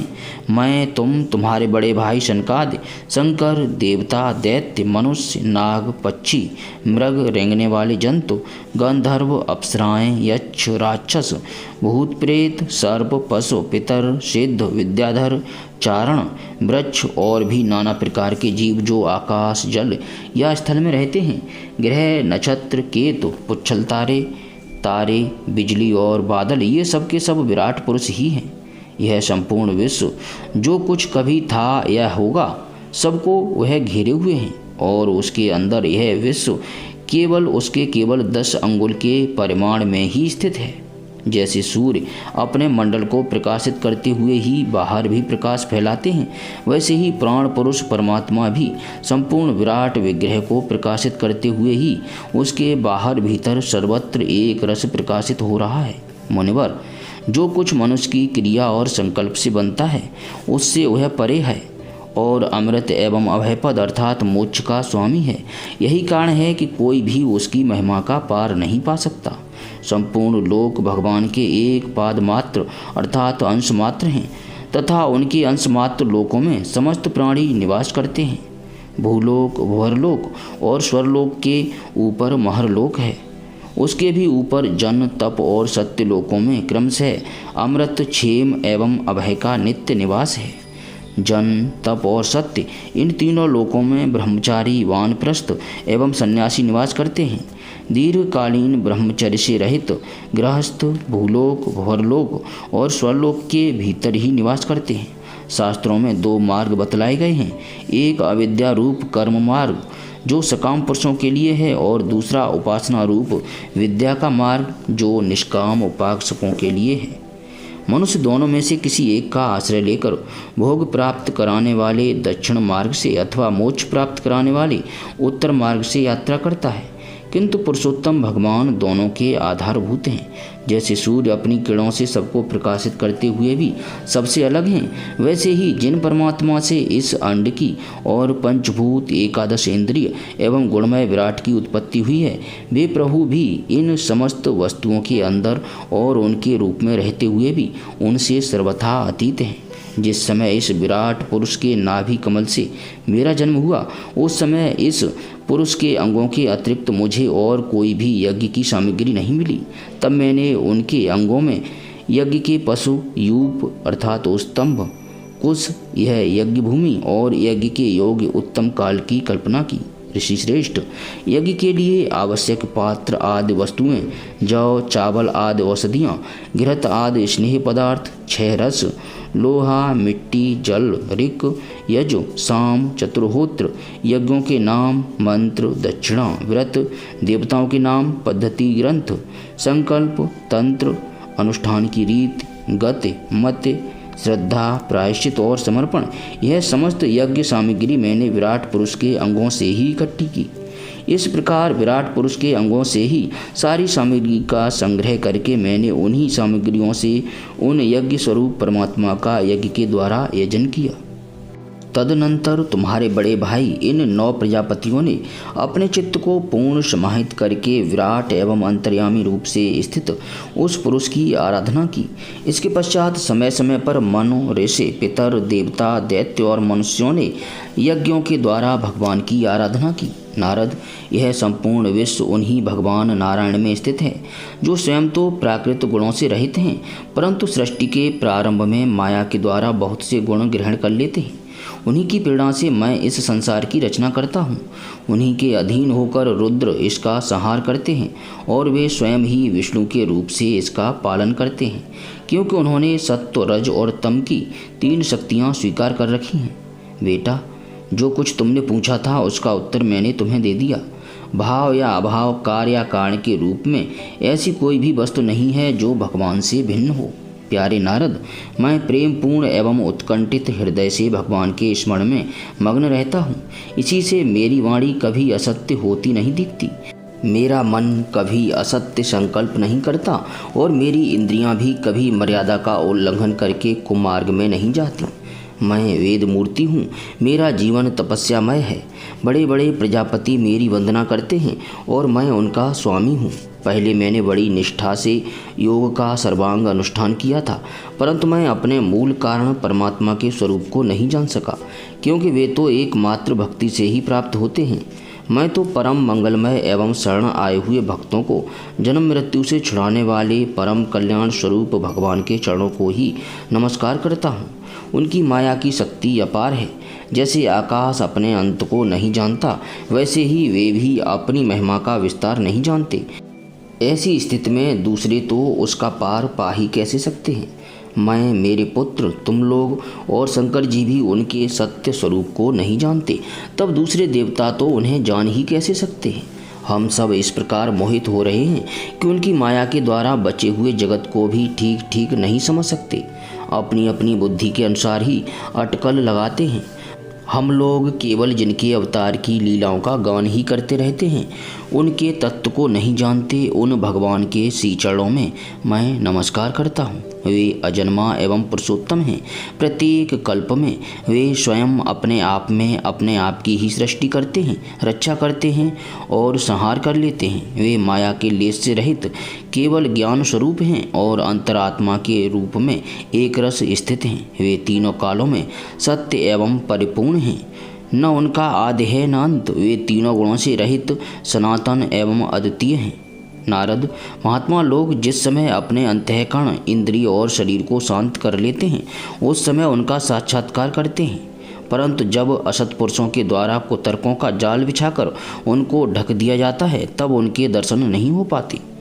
परमात्मा का पहला अवतार विराट पुरुष है। उसके सिवा काल, स्वभाव, कार्य, कारण, मन, पंचभूत, अहंकार, तीनों गुण, इंद्रियां, ब्रह्मांड, शरीर, उसका अभिमानी, स्थावर और जंगम जीव, सब के सब उन अनंत भगवान के ही रूप हैं।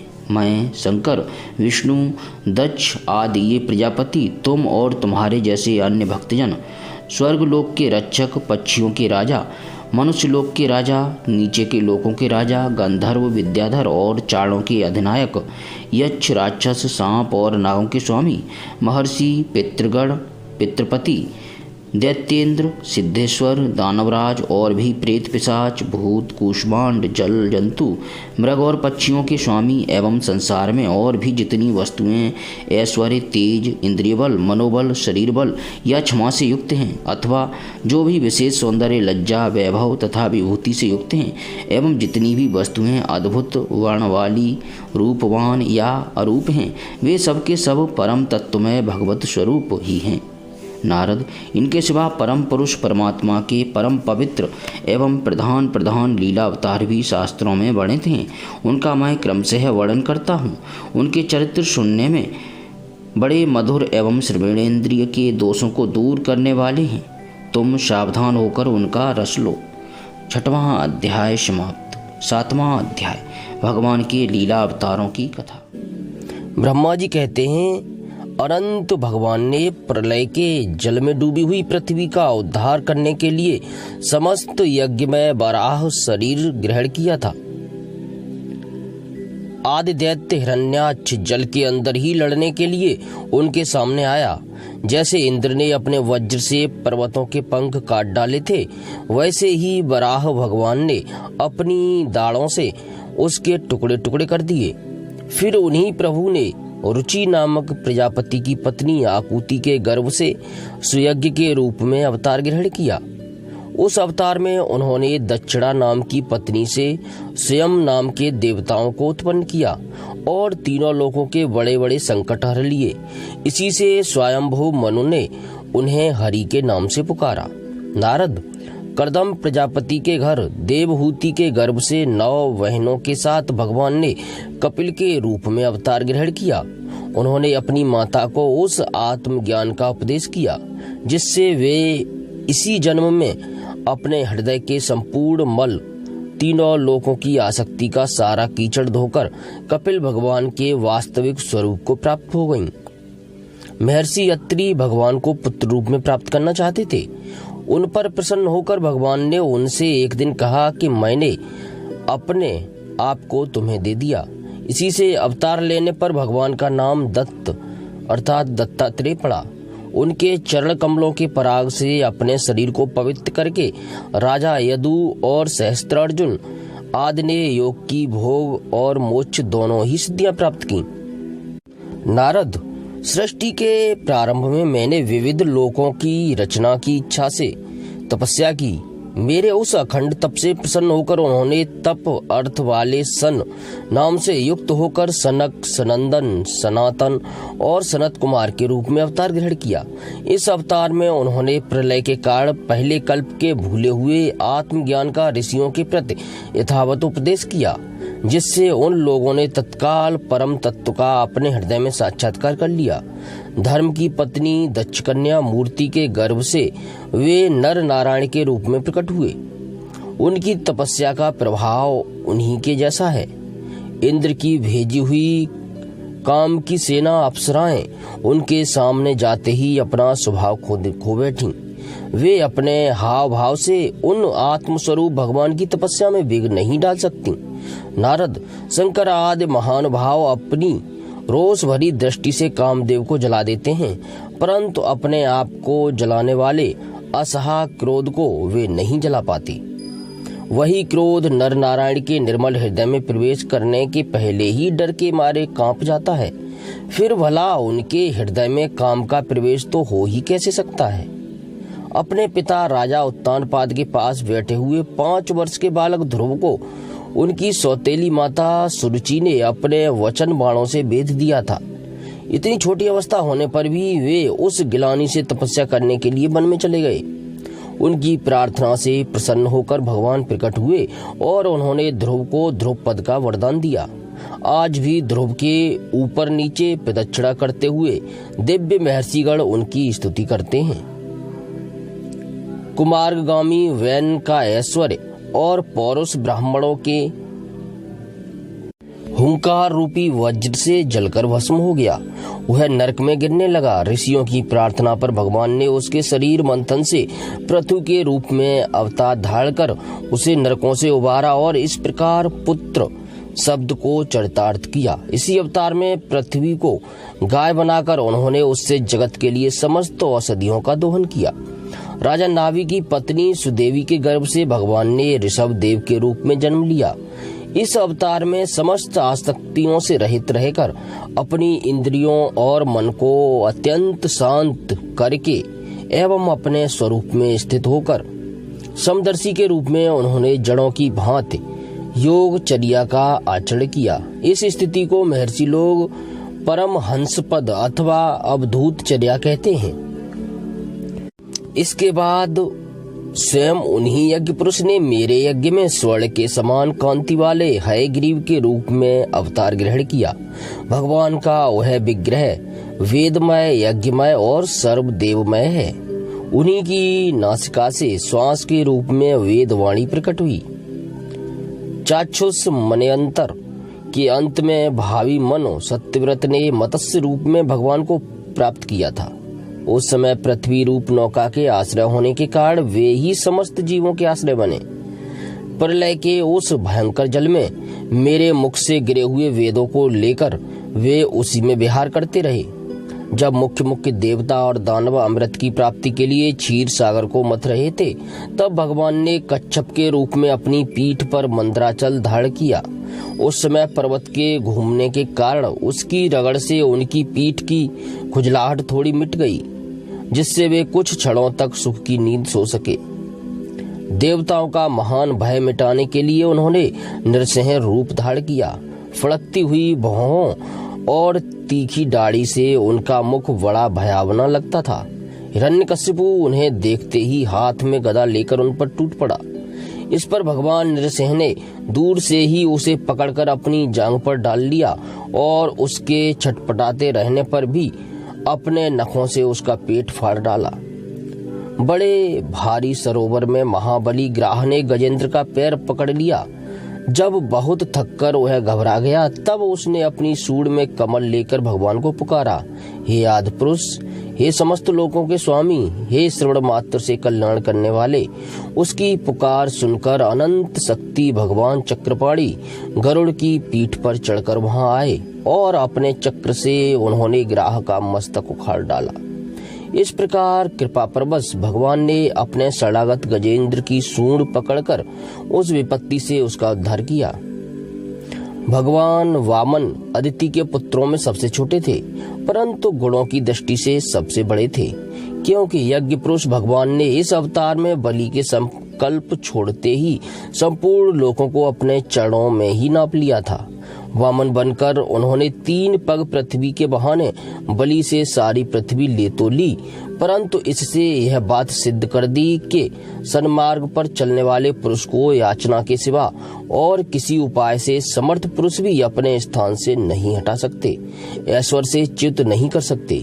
दैत्यराज बलि ने अपने सिर पर स्वयं वामन भगवान का चरणामृत धारण किया था। ऐसी स्थिति में उन्हें जो देवताओं के राजा इंद्र की पदवी मिली, इससे कोई बलि का पुरुषार्थ नहीं था। अपने गुरु शुक्राचार्य के मना करने पर भी वे अपनी प्रतिज्ञा के विपरीत कुछ भी करने को तैयार नहीं हुए, और तो क्या भगवान का तीसरा पग पूरा करने के लिए उनके चरणों में सिर रखकर उन्होंने अपने आप को भी समर्पित कर दिया।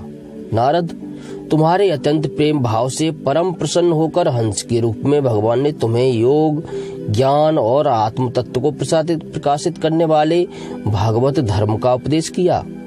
वह केवल भगवान के शरणागत भक्तों को ही सुगमता से प्राप्त होता है।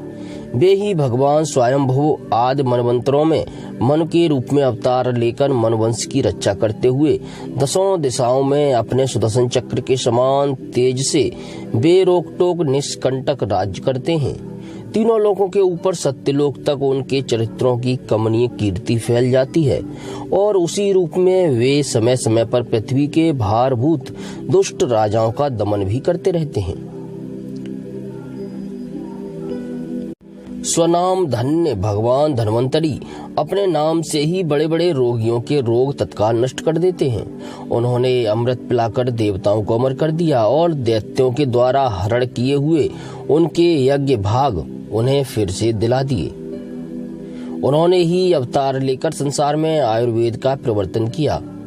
जब संसार में ब्राह्मण द्रोही आर्य मर्यादा का उल्लंघन करने वाले नरकीय क्षत्रिय अपने नाश के लिए ही देव बस बढ़ जाते हैं और पृथ्वी के कांटे बन जाते हैं, तब भगवान महापराक्रमी परशुराम के रूप में अवतीर्ण होकर अपनी तीखी धार वाले फरसे से 21 बार उनका संहार करते हैं।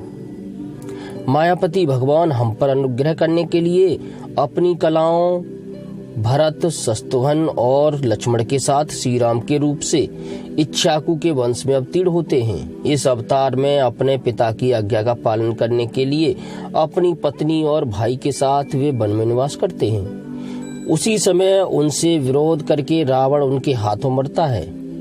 त्रिपुर विमान को जलाने के लिए उद्धत शंकर के समान जिस समय भगवान राम शत्रु की नगरी लंका को भस्म करने के लिए समुद्र तट पर पहुंचते हैं, उस समय सीता के वियोग के कारण बनी हुई क्रोधाग्नि से उनकी आंखें इतनी लाल हो जाती हैं कि उनकी दृष्टि से ही समुद्र के मगरमच्छ, सांप और गिरह आदि जीव जलने लगते हैं और भय से थरथर कांपता हुआ समुद्र झटपट उन्हें मार्ग दे देता है।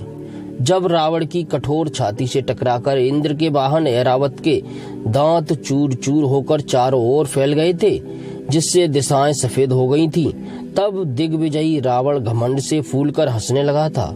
वही रावण जब श्री रामचंद्र जी की पत्नी सीता जी को चुरा करके ले जाता है और लड़ाई के मैदान में उनसे लड़ने के लिए गर्व पूर्वक आता है, तब भगवान श्री राम के धनुष की टक्कर से ही उसका वह घमंड प्राणों के साथ तत्क्षण विलीन हो जाता है।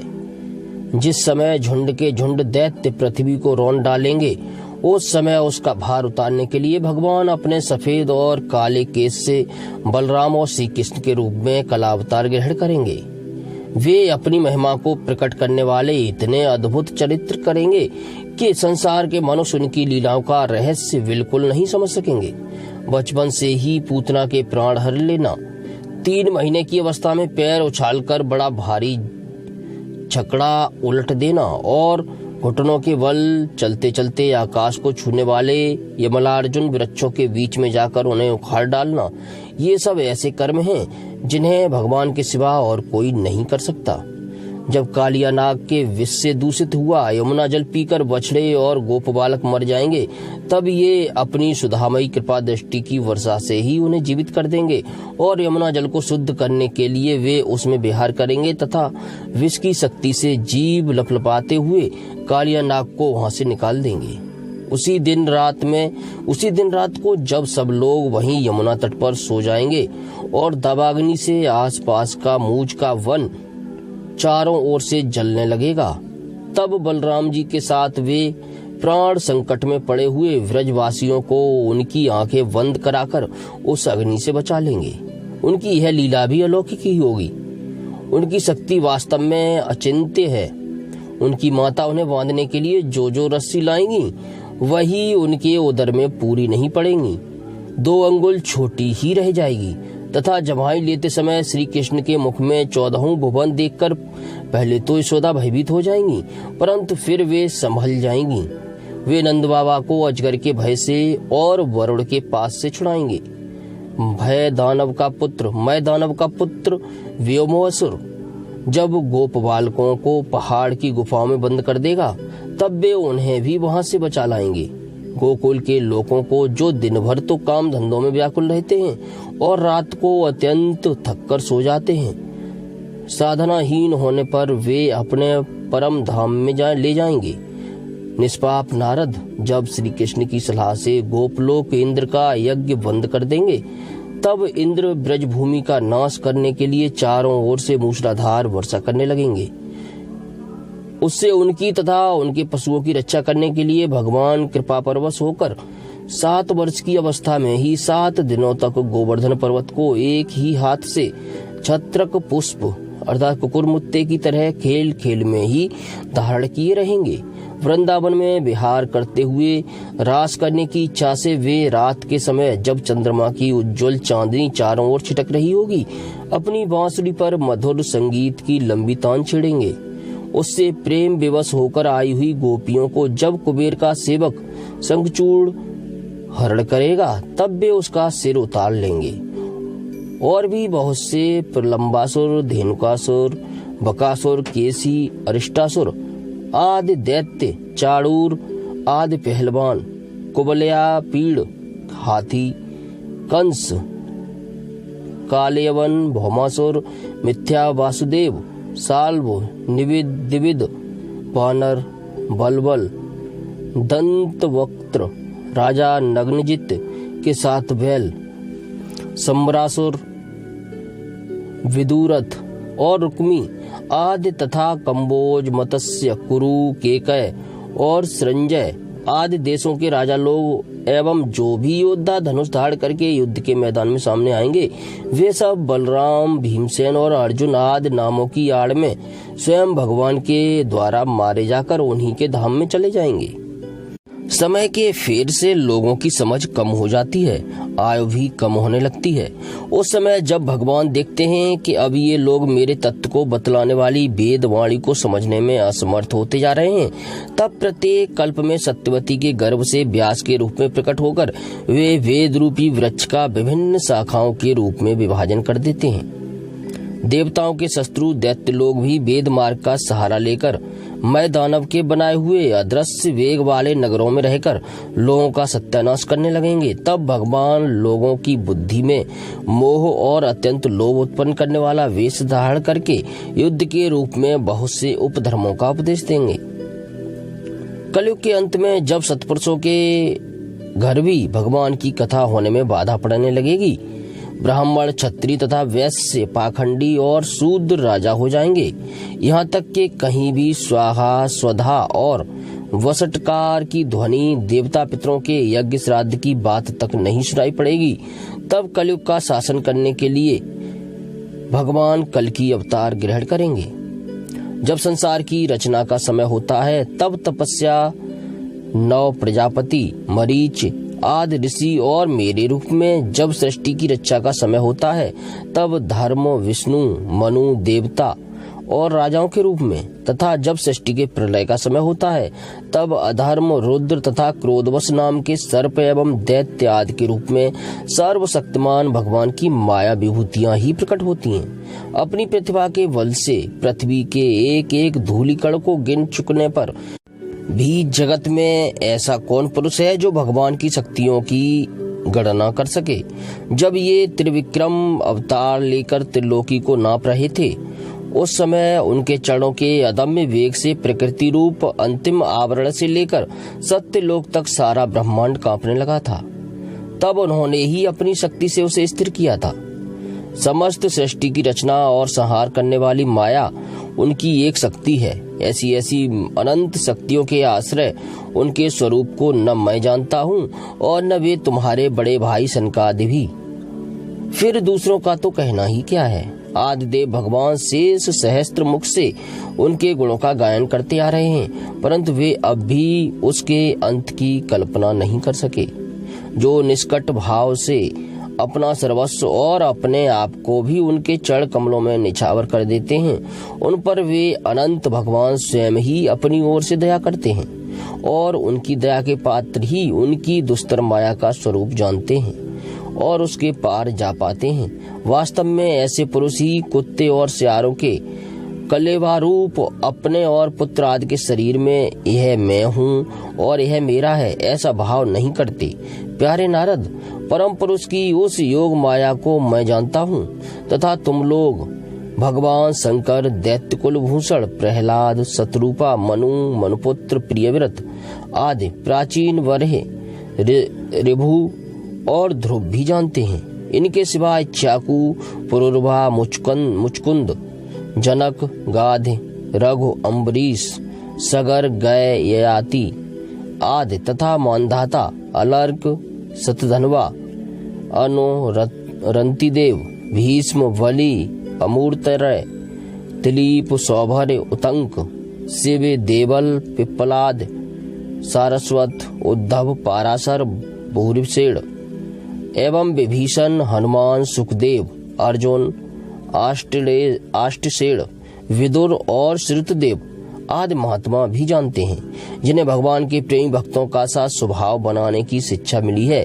वे स्त्री, शूद्र, हूढ़, भील और पाप के कारण पशु पक्षी आदि योनियों में रहने वाले भी भगवान की माया का रहस्य जान जाते हैं और इस संसार सागर से सदा के लिए पार हो जाते हैं। फिर जो लोग वैदिक सदाचार का पालन करते हैं, उनके संबंध में तो कहना ही क्या है।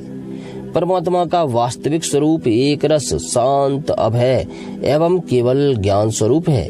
न उनमें माया का मल है और न तो उसके द्वारा रची हुई विषमताएं ही। वह सत और असत दोनों से परे है। किसी भी वैदिक या लौकिक शब्द की वहां तक पहुंच नहीं है। अनेक प्रकार के साधनों से संपन्न होने वाले कर्मों का फल भी वहां तक नहीं पहुंच सकता, और तो क्या स्वयं माया भी उसके सामने नहीं जा पाती, लजाकर भाग खड़ी होती है। परम पुरुष भगवान का वही परम पद है। महात्मा लोग उसी का शोक रहित अनंत आनंद स्वरूप ब्रह्मा के रूप में साक्षात्कार करते हैं। संयमशील पुरुष उसी में अपने मन को समाहित करके स्थित हो जाते हैं। जैसे इंद्र स्वयं मेघ रूप से विद्यमान होने के कारण जल के लिए कुआं खोदने की कुदाल नहीं रखते, वैसे ही वे भेद दूर करने वाले ज्ञान साधनों को भी छोड़ देते हैं। समस्त कर्मों के फल भी भगवान ही देते हैं, क्योंकि मनुष्य अपने स्वभाव के अनुसार जो शुभ कर्म करता है वह सब उन्हीं की प्रेरणा से होता है। इस शरीर में रहने वाले पंचभूतों के अलग अलग हो जाने पर जब यह शरीर नष्ट हो जाता है, तब भी उसमें रहने वाला अजन्मा पुरुष आकाश के समान नष्ट नहीं होता। बेटा नारद, संकल्प से विश्व की रचना करने वाले षडेश्वर संपन्न श्री हरि का मैंने तुम्हारे सामने संक्षेप में वर्णन किया। जो कुछ कार्य कारण अथवा भाव अभाव है, वह सब भगवान से भिन्न नहीं है। फिर भी भगवान तो इससे पृथक भी हैं। भगवान ने मुझे जो उपदेश किया था वह यही भागवत है। इसमें भगवान की विभूतियों का संक्षिप्त वर्णन है। तुम इसका विस्तार करो। जिस प्रकार सबके आश्रय और सर्व स्वरूप भगवान श्री हरि में लोगों की प्रेममयी भक्ति हो, ऐसा निश्चय करके इसका वर्णन करो। जो पुरुष भगवान की अचिंत्य शक्ति माया का वर्णन या दूसरों के द्वारा किए हुए वर्णन का अनुमोदन करते हैं अथवा श्रद्धा के साथ नित्य श्रवण करते हैं। 8वां अध्याय, राजा परीक्षित के विविध प्रश्न। इससे पूर्व के अध्याय में हमने प्रभु के विभिन्न लीला अवतारों की कथा के बारे में जाना। अब आगे राजा परीक्षित ने कहा, भगवान आप वेद वेदताओं में श्रेष्ठ हैं। मैं आपसे यह जानना चाहता हूँ कि जब ब्रह्मा जी ने निर्गुण भगवान के गुणों का वर्णन करने के लिए नारद जी को आदेश दिया, तब उन्होंने किन किन को किस रूप में उपदेश किया। एक तो अचिंत्य शक्तियों के आश्रय भगवान की कथाएं ही लोगों का मंगल करने वाली हैं।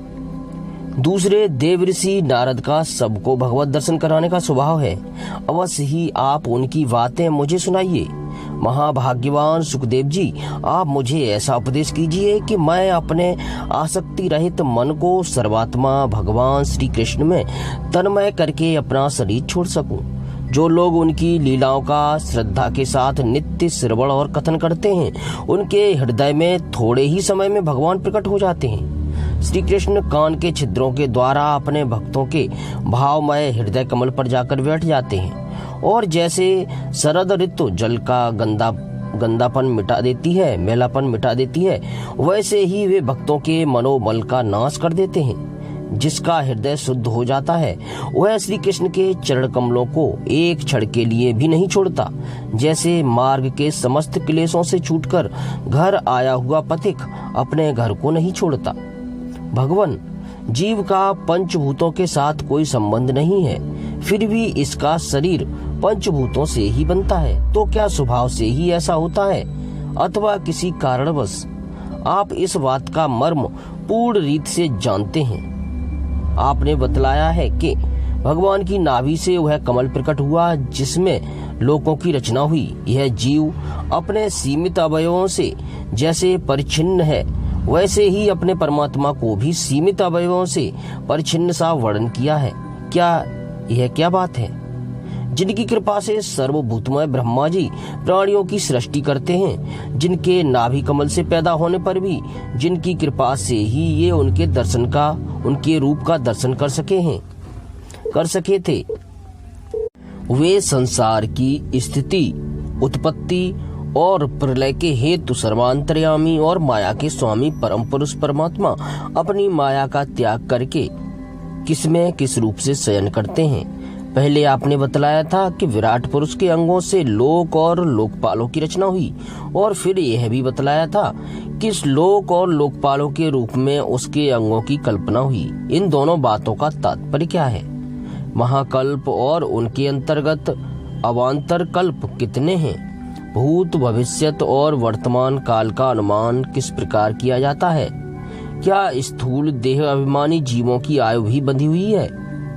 ब्राह्मण श्रेष्ठ, काल की सूक्ष्म गति, त्रुटि आदि और स्थूल गति, वर्ष आदि किस प्रकार से जानी जाती हैं? विविध कर्मों से जीवों को कितनी और कैसी गतियां होती हैं? देव, मनुष्य आदि योनियां सत्व, रज, तम इन 3 गुणों के फलस्वरूप ही प्राप्त होती हैं। उनको चाहने वाले जीवों में कौन कौन किस किस योनि को प्राप्त करने के लिए किस किस प्रकार से कौन कौन कर्म स्वीकार करते हैं?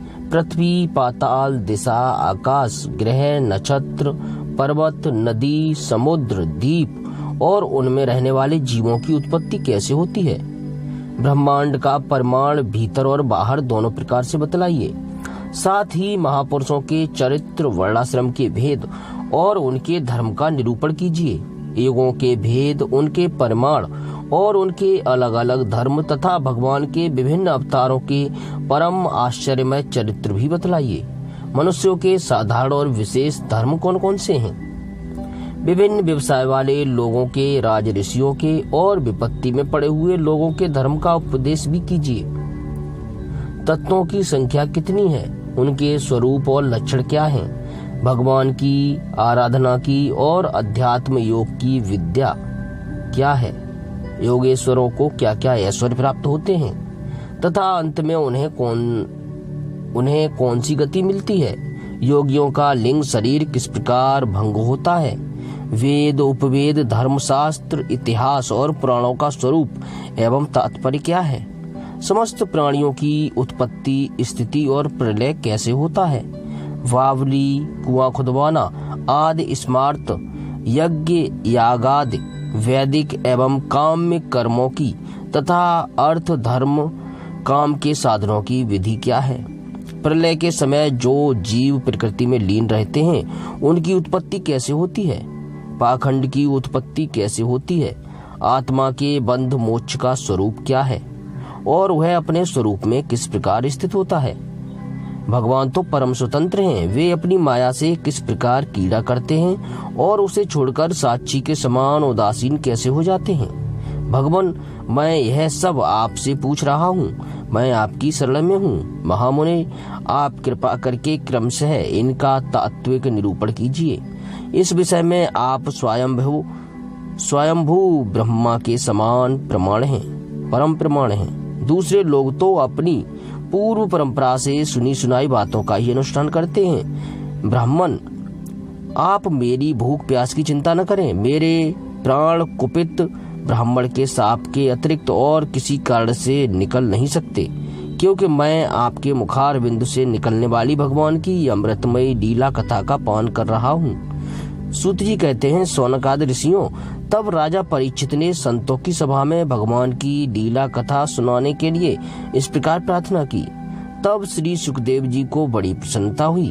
उन्होंने उन्हें वही वेद तुल्य श्रीमद् भागवत महापुराण सुनाया जो ब्रह्म कल्प के आरंभ में स्वयं भगवान ने ब्रह्मा जी को सुनाया था। पांडुवंश शिरोमणि परीक्षित ने उनसे जो प्रश्न किए थे वे उन सब का उत्तर क्रमशः देने लगे। 8वां अध्याय, 7वां अध्याय। ब्रह्मा जी का भगवत धाम दर्शन और भगवान के द्वारा उन्हें चतुश्लोकी भागवत का उपदेश। पिछले अध्याय में परीक्षित महाराज सुखदेव जी से विभिन्न प्रकार के प्रश्न करते हैं और सुखदेव जी समस्त प्रश्नों के समाधान हेतु श्रीमद् भागवत कथा सुनाते हैं, जो कल्प के आरंभ में स्वयं भगवान ने ब्रह्मा जी को सुनाई थी। अब आगे श्री सुखदेव जी ने कहा, परीक्षित, जैसे स्वप्न में देखे जाने वाले पदार्थों के साथ उसे देखने वाले का कोई संबंध नहीं होता, वैसे ही देह आदि से अतीत अनुभव स्वरूप आत्मा का माया के बिना दृश्य पदार्थों के साथ कोई संबंध नहीं हो सकता। विविध रूप वाली माया के कारण वह विविध रूप वाला प्रतीत होता है और जब उसके गुणों में रम जाता है तब यह मैं हूँ, यह मेरा है, इस प्रकार मानने लगता है। किंतु जब यह गुणों को क्षुब्ध करने वाले काल और मोह उत्पन्न करने वाली माया इन दोनों से परे अपने अनंत स्वरूप में मोह रहित होकर रमण करने लगता है, आत्मा राम हो जाता है, तब यह मैं मेरा का भाव छोड़कर पूर्ण उदासीन गुणातीत हो जाता है। ब्रह्मा जी की निष्कपट तपस्या से प्रसन्न होकर भगवान ने उन्हें अपने रूप का दर्शन कराया और आत्म तत्व के ज्ञान के लिए उन्हें परम सत्य परमार्थ वस्तु का उपदेश किया। यही बात मैं तुम्हें सुनाता हूँ। तीनों लोकों के परम गुरु आदिदेव ब्रह्मा जी अपने जन्म स्थान कमल पर बैठकर सृष्टि करने की इच्छा से विचार करने लगे, परंतु जिस ज्ञान दृष्टि से सृष्टि का निर्माण हो सकता था और जो सृष्टि व्यापार के लिए वांछनीय है, वह दृष्टि उन्हें प्राप्त नहीं हुई।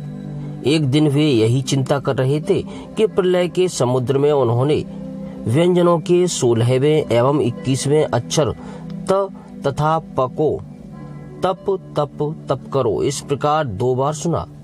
परीक्षित, महात्मा लोग इस तप को ही त्यागियों का धन मानते हैं। यह सुनकर ब्रह्मा जी ने वक्ता को देखने की इच्छा से चारों ओर देखा, परंतु वहां दूसरा कोई दिखाई न पड़ा।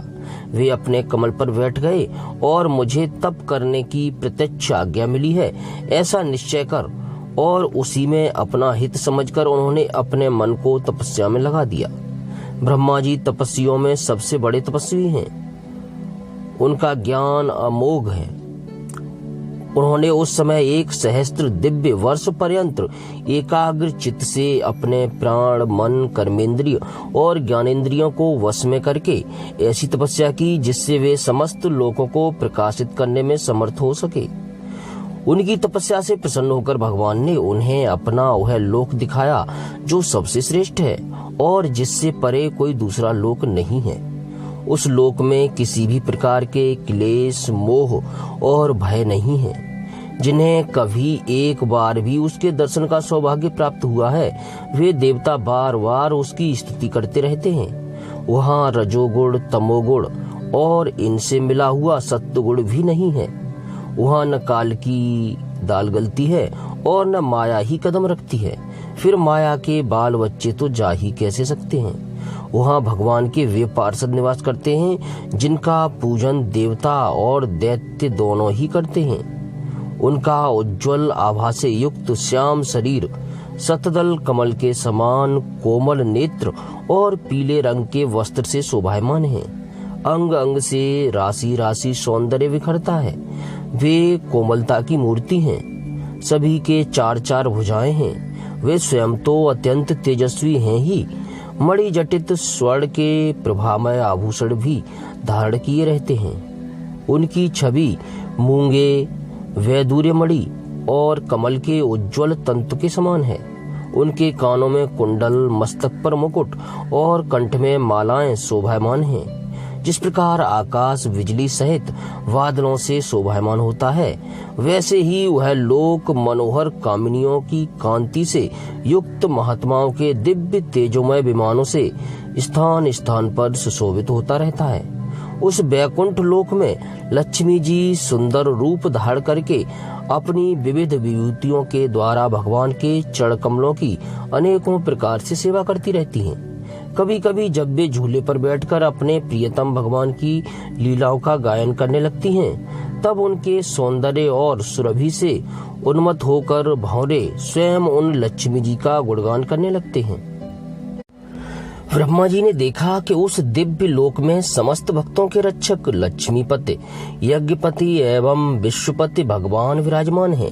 सुनंद, नंद, प्रबल और अरहड़ आदि मुख्य मुख्य पार्षदगण उन प्रभु की सेवा कर रहे हैं। उनका मुख कमल प्रसाद मधुर मुस्कान से युक्त है। आंखों में लाल लाल डोरियां हैं। बड़ी मोहक और मधुर चितवन है। ऐसा जान पड़ता है कि अभी अभी अपने प्रेमी भक्त को अपना सर्वस्व दे देंगे। सिर पर मुकुट, कानों में कुंडल और कंधे पर पीतांबर जगमगा रहे हैं। वक्ष स्थल पर एक सुनहरी रेखा के रूप में श्री लक्ष्मी जी विराजमान हैं और सुंदर 4 भुजाएं हैं। वे एक सर्वोत्तम और बहुमूल्य आसन पर विराजमान हैं।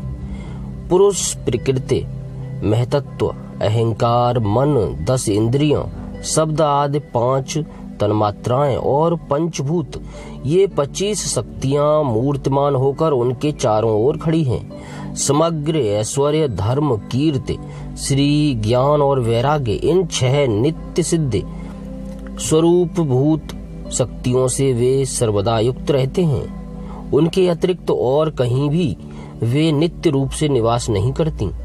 वे सर्वेश्वर प्रभु अपने नित्य आनंदमय स्वरूप में ही नित्य निरंतर निमग्न रहते हैं। उनका दर्शन करते ही ब्रह्मा जी का हृदय आनंद के उद्रेक से लबालब भर गया।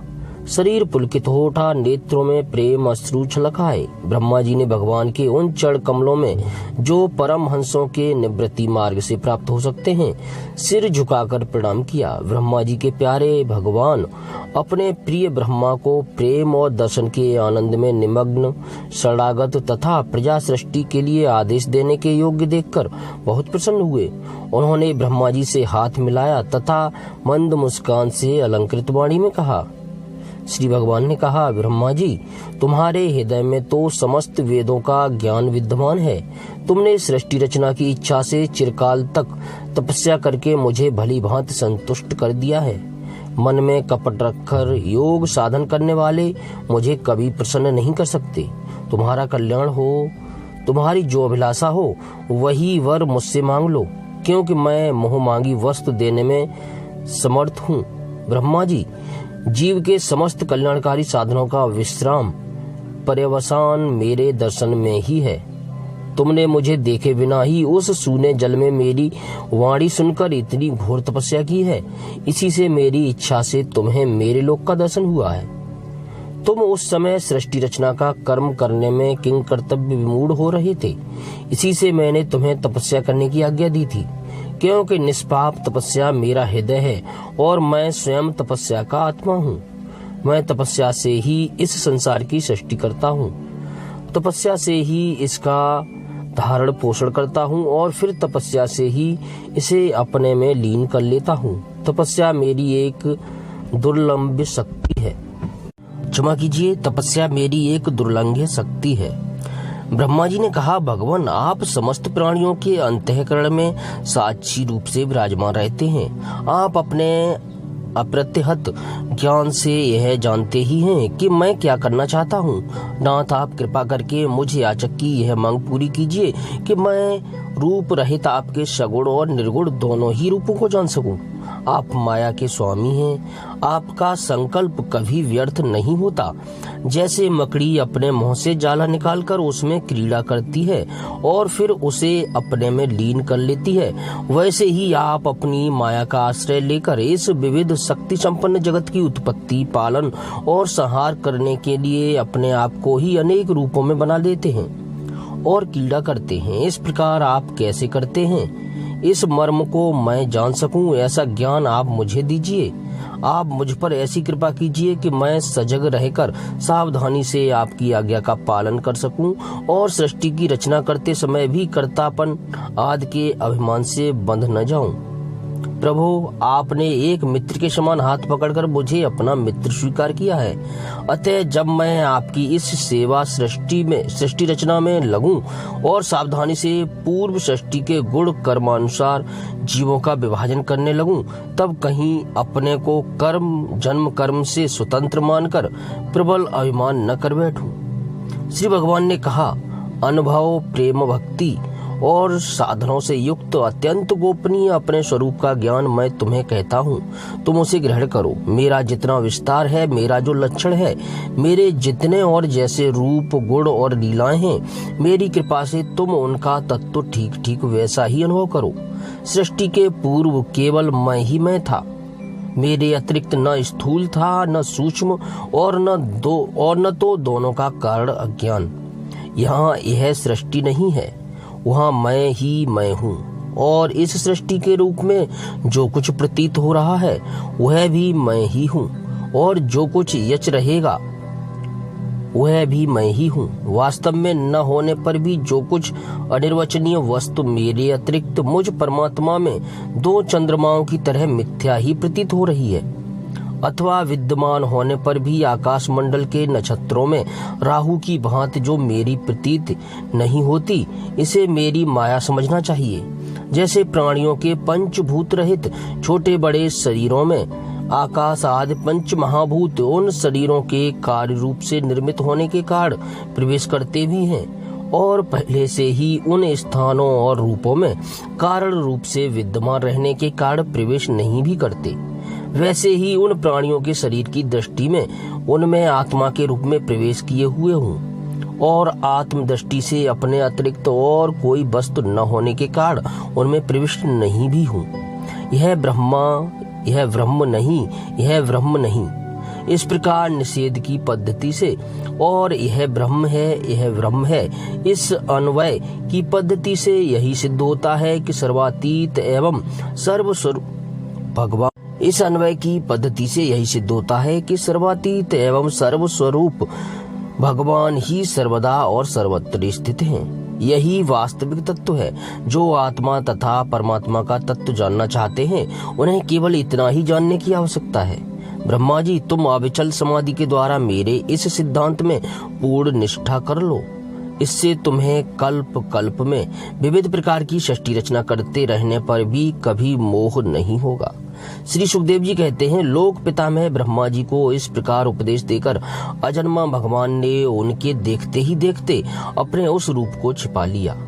जब सर्वभूत स्वरूप ब्रह्मा जी ने देखा कि भगवान ने अपने इंद्रिय गोचर स्वरूप को हमारे नेत्रों के सामने से हटा लिया, तब उन्होंने अंजलि बांधकर उन्हें प्रणाम किया और पहले कल्प में जैसी सृष्टि थी उसी रूप में इस विश्व की रचना की। एक बार धर्मपति प्रजापति ब्रह्मा ने सारी जनता का कल्याण हो अपने इस स्वार्थ की पूर्ति के लिए विधि पूर्वक यम नियमों को धारण किया। उस समय उनके पुत्रों में सबसे अधिक प्रिय परम भक्त देवर्षि नारद ने मायापति भगवान की माया का तत्व जानने की इच्छा से बड़े संयम, विनय और सौम्यता से अनुगत होकर उनकी सेवा की, और उन्होंने सेवा से ब्रह्मा जी को बहुत ही संतुष्ट कर लिया। परीक्षित, जब देवर्षि नारद ने देखा कि मेरे लोक पितामह पिताजी मुझ पर प्रसन्न हैं, तब उन्होंने उनसे यही प्रश्न किया जो तुम मुझसे कर रहे हो।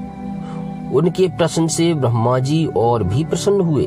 फिर उन्होंने यह 10 लक्षण वाला भागवत पुराण अपने पुत्र नारद को सुनाया, जिसका स्वयं भगवान ने उन्हें उपदेश किया था। जिस समय मेरे परम तेजस्वी पिता सरस्वती के तट पर बैठकर परमात्मा के ध्यान में मग्न थे, उस समय देवर्षि नारद ने वही भागवत उन्हें सुनाया। तुमने मुझसे जो यह प्रश्न किया है कि विराट पुरुष से इस जगत की उत्पत्ति कैसे हुई, तथा दूसरे भी जो बहुत से प्रश्न किए हैं, उन सब का उत्तर मैं उसी भागवत पुराण के रूप में देता हूँ। 10वां अध्याय, भागवत के 10 लक्षण। पिछले अध्याय में हमें ज्ञात हुआ कि ब्रह्मा जी भगवत धाम अर्थात वैकुंठ का दर्शन करते हैं और भगवान उन्हें सर्वप्रथम श्रीमद् भागवत की कथा सुनाते हैं। अब आगे श्री सुखदेव जी कहते हैं, परीक्षित, इस भागवत पुराण में सर्ग, विसर्ग, स्थान, पोषण, ऊत, मनवंतर, ईशान कथा, निरोध, मुक्ति और आश्रय, इन 10 विषयों का वर्णन है। इनमें जो 10वां आश्रय तत्व है, उसी का ठीक ठीक निश्चय करने के लिए कहीं श्रुति से, कहीं तात्पर्य से और कहीं दोनों के अनुकूल अनुभव से महात्माओं ने अन्य 9 विषयों का बड़ी सुगम रीति से वर्णन किया है।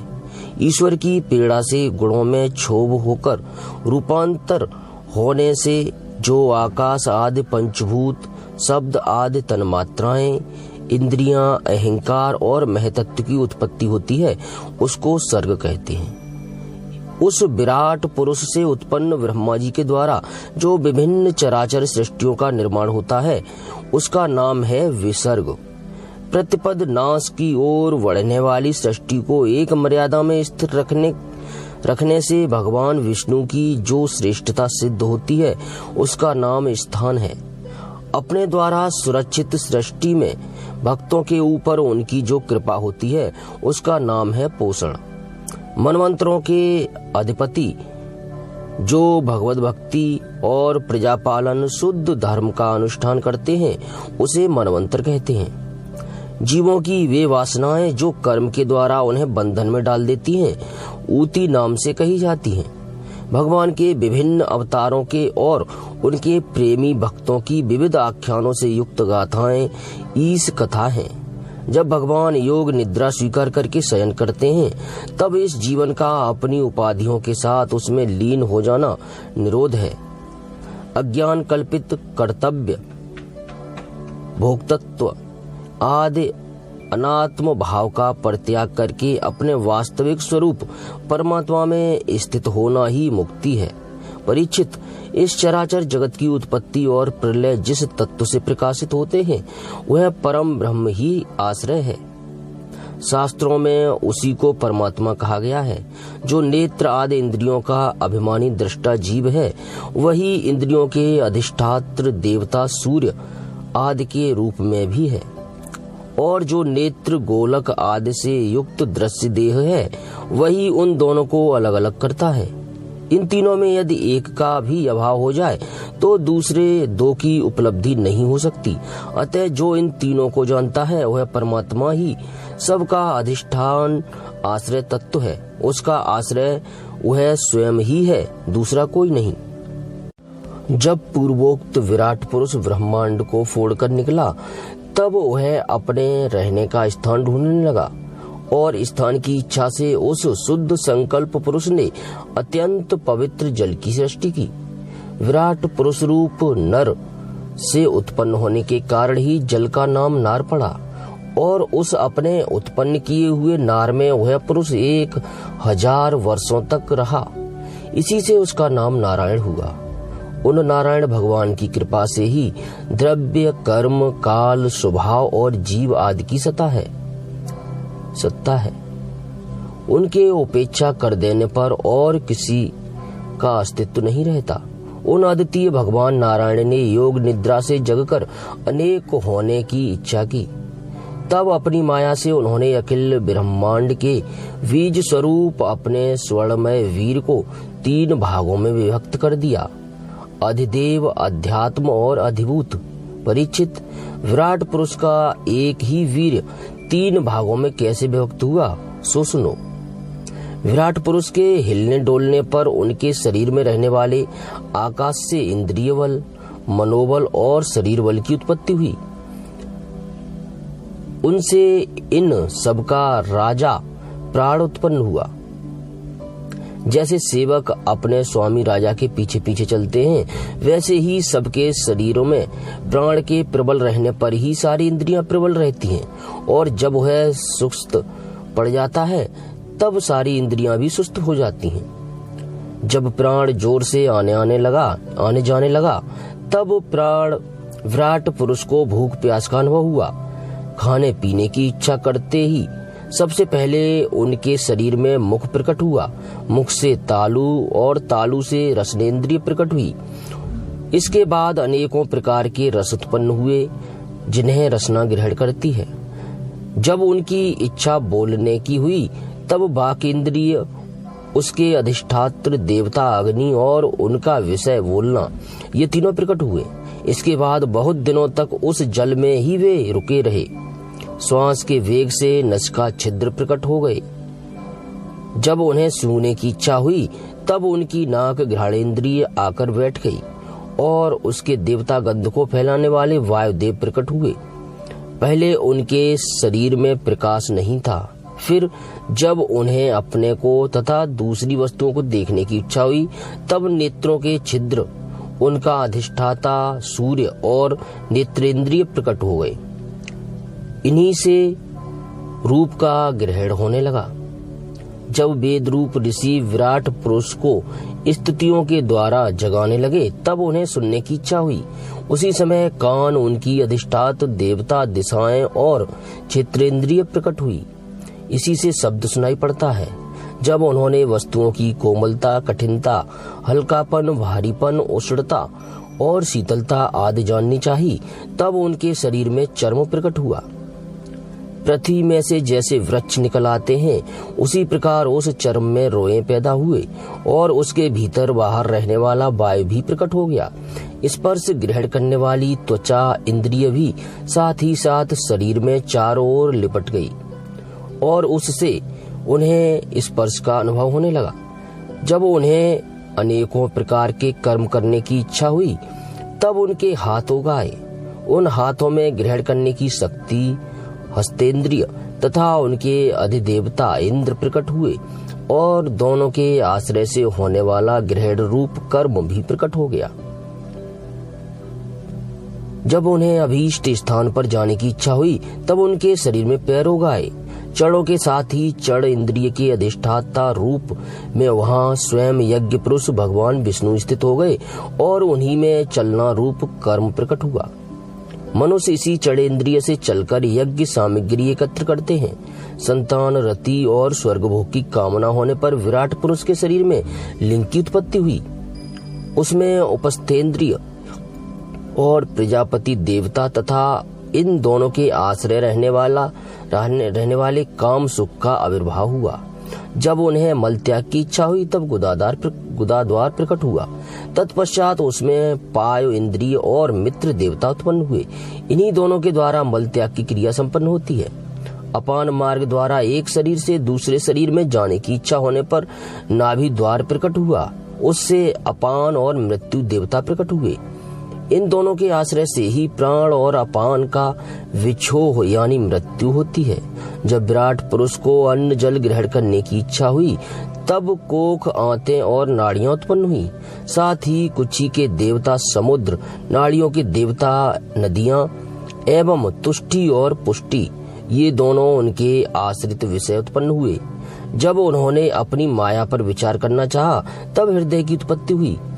इससे मन रूप इंद्रिय और मन से उसका देवता चंद्रमा तथा विषय, कामना और संकल्प प्रकट हुए।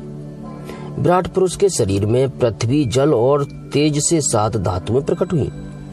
त्वचा, चर्म, मांस, रुधिर, मेद, मज्जा और अस्थि। इसी प्रकार आकाश, जल और वायु से प्राणों की उत्पत्ति हुई। श्रोत्रादि सब इंद्रियां शब्द आदि विषयों को ग्रहण करने वाली हैं। वे विषय अहंकार से उत्पन्न हुए हैं। मन सब विकारों का उत्पत्ति स्थान है और बुद्धि समस्त पदार्थों का बोध कराने वाली है। मैंने भगवान के इस स्थिर रूप का वर्णन तुम्हें सुनाया। यह बाहर की ओर से पृथ्वी, जल, तेज, वायु, आकाश, अहंकार, महतत्व और प्रकृति इन 8 आवरणों से घिरा हुआ है। इससे परे भगवान का अत्यंत सूक्ष्म रूप है। वह अव्यक्त, निर्विशेष, आदि, मध्य और अंत से रहित एवं नित्य है। वाणी और मन की वहां तक पहुंच नहीं है। मैंने तुम्हें भगवान के स्थूल और सूक्ष्म, व्यक्त और अव्यक्त जिन 2 रूपों का वर्णन सुनाया है ये दोनों ही भगवान की माया के द्वारा रचित हैं। इसलिए विद्वान पुरुष इन दोनों को ही स्वीकार करते हैं, स्वीकार नहीं करते। वास्तव में भगवान निष्क्रिय हैं। अपनी शक्ति से ही वे सक्रिय बनते हैं। फिर तो वे ब्रह्मा का या विराट रूप धारण करके वाच्य और वाचक शब्द और उसके अर्थ के रूप में प्रकट होते हैं और अनेकों नाम, रूप तथा क्रियाएं स्वीकार करते हैं। परीक्षित, प्रजापति, मनु, देवता, ऋषि, पितर, सिद्ध, चारण, गंधर्व, विद्याधर, असुर, यक्ष, किन्नर, अप्सराएं, नाग, सर्प, किमपुरुष, उरग, मातृकाएं, राक्षस, पिशाच, प्रेत, भूत, विनायक, कूष्मांड, उन्माद, वेताल, यातुधान, ग्रह, पक्षी, मृग, पशु, वृक्ष, पर्वत, सरीसृप इत्यादि जितने भी संसार में नाम रूप हैं सब भगवान के ही हैं। संसार में चर और अचर भेद से 2 प्रकार के तथा जरायुज, अंडज, स्वेदज और उदिज भेद से 4 प्रकार के जितने भी जलचर, थलचर तथा आकाशचारी प्राणी हैं, सबके सब शुभ, अशुभ और मिश्रित कर्मों के तदनुरूप फल हैं। सत्व की प्रधानता से देवता, रजोगुण की प्रधानता से मनुष्य और तमोगुण की प्रधानता से नर की योनियां मिलती हैं। इन गुणों में भी जब एक गुण दूसरे 2 गुणों से अभिभूत हो जाता है, तब प्रत्येक गति के 3-3 भेद हो जाते हैं। वे भगवान जगत के धारण पोषण के लिए धर्ममय विष्णु रूप स्वीकार करके देवता, मनुष्य, पशु, पक्षी आदि रूपों में अवतार लेते हैं तथा विश्व का पालन पोषण करते हैं। प्रलय का समय आने पर वे ही भगवान अपने बनाए हुए इस विश्व को कालाग्नि स्वरूप रुद्र का रूप ग्रहण करके अपने में वैसे ही विलीन कर लेते हैं जैसे वायु मेघमाला को। परीक्षित, महात्माओं ने अचिंत्य ऐश्वर्य भगवान का इसी प्रकार वर्णन किया है, परंतु तत्वज्ञानी पुरुषों को केवल इस सृष्टि, पालन और प्रलय करने वाले रूप में ही उनका दर्शन नहीं करना चाहिए, क्योंकि वे तो इससे परे भी हैं।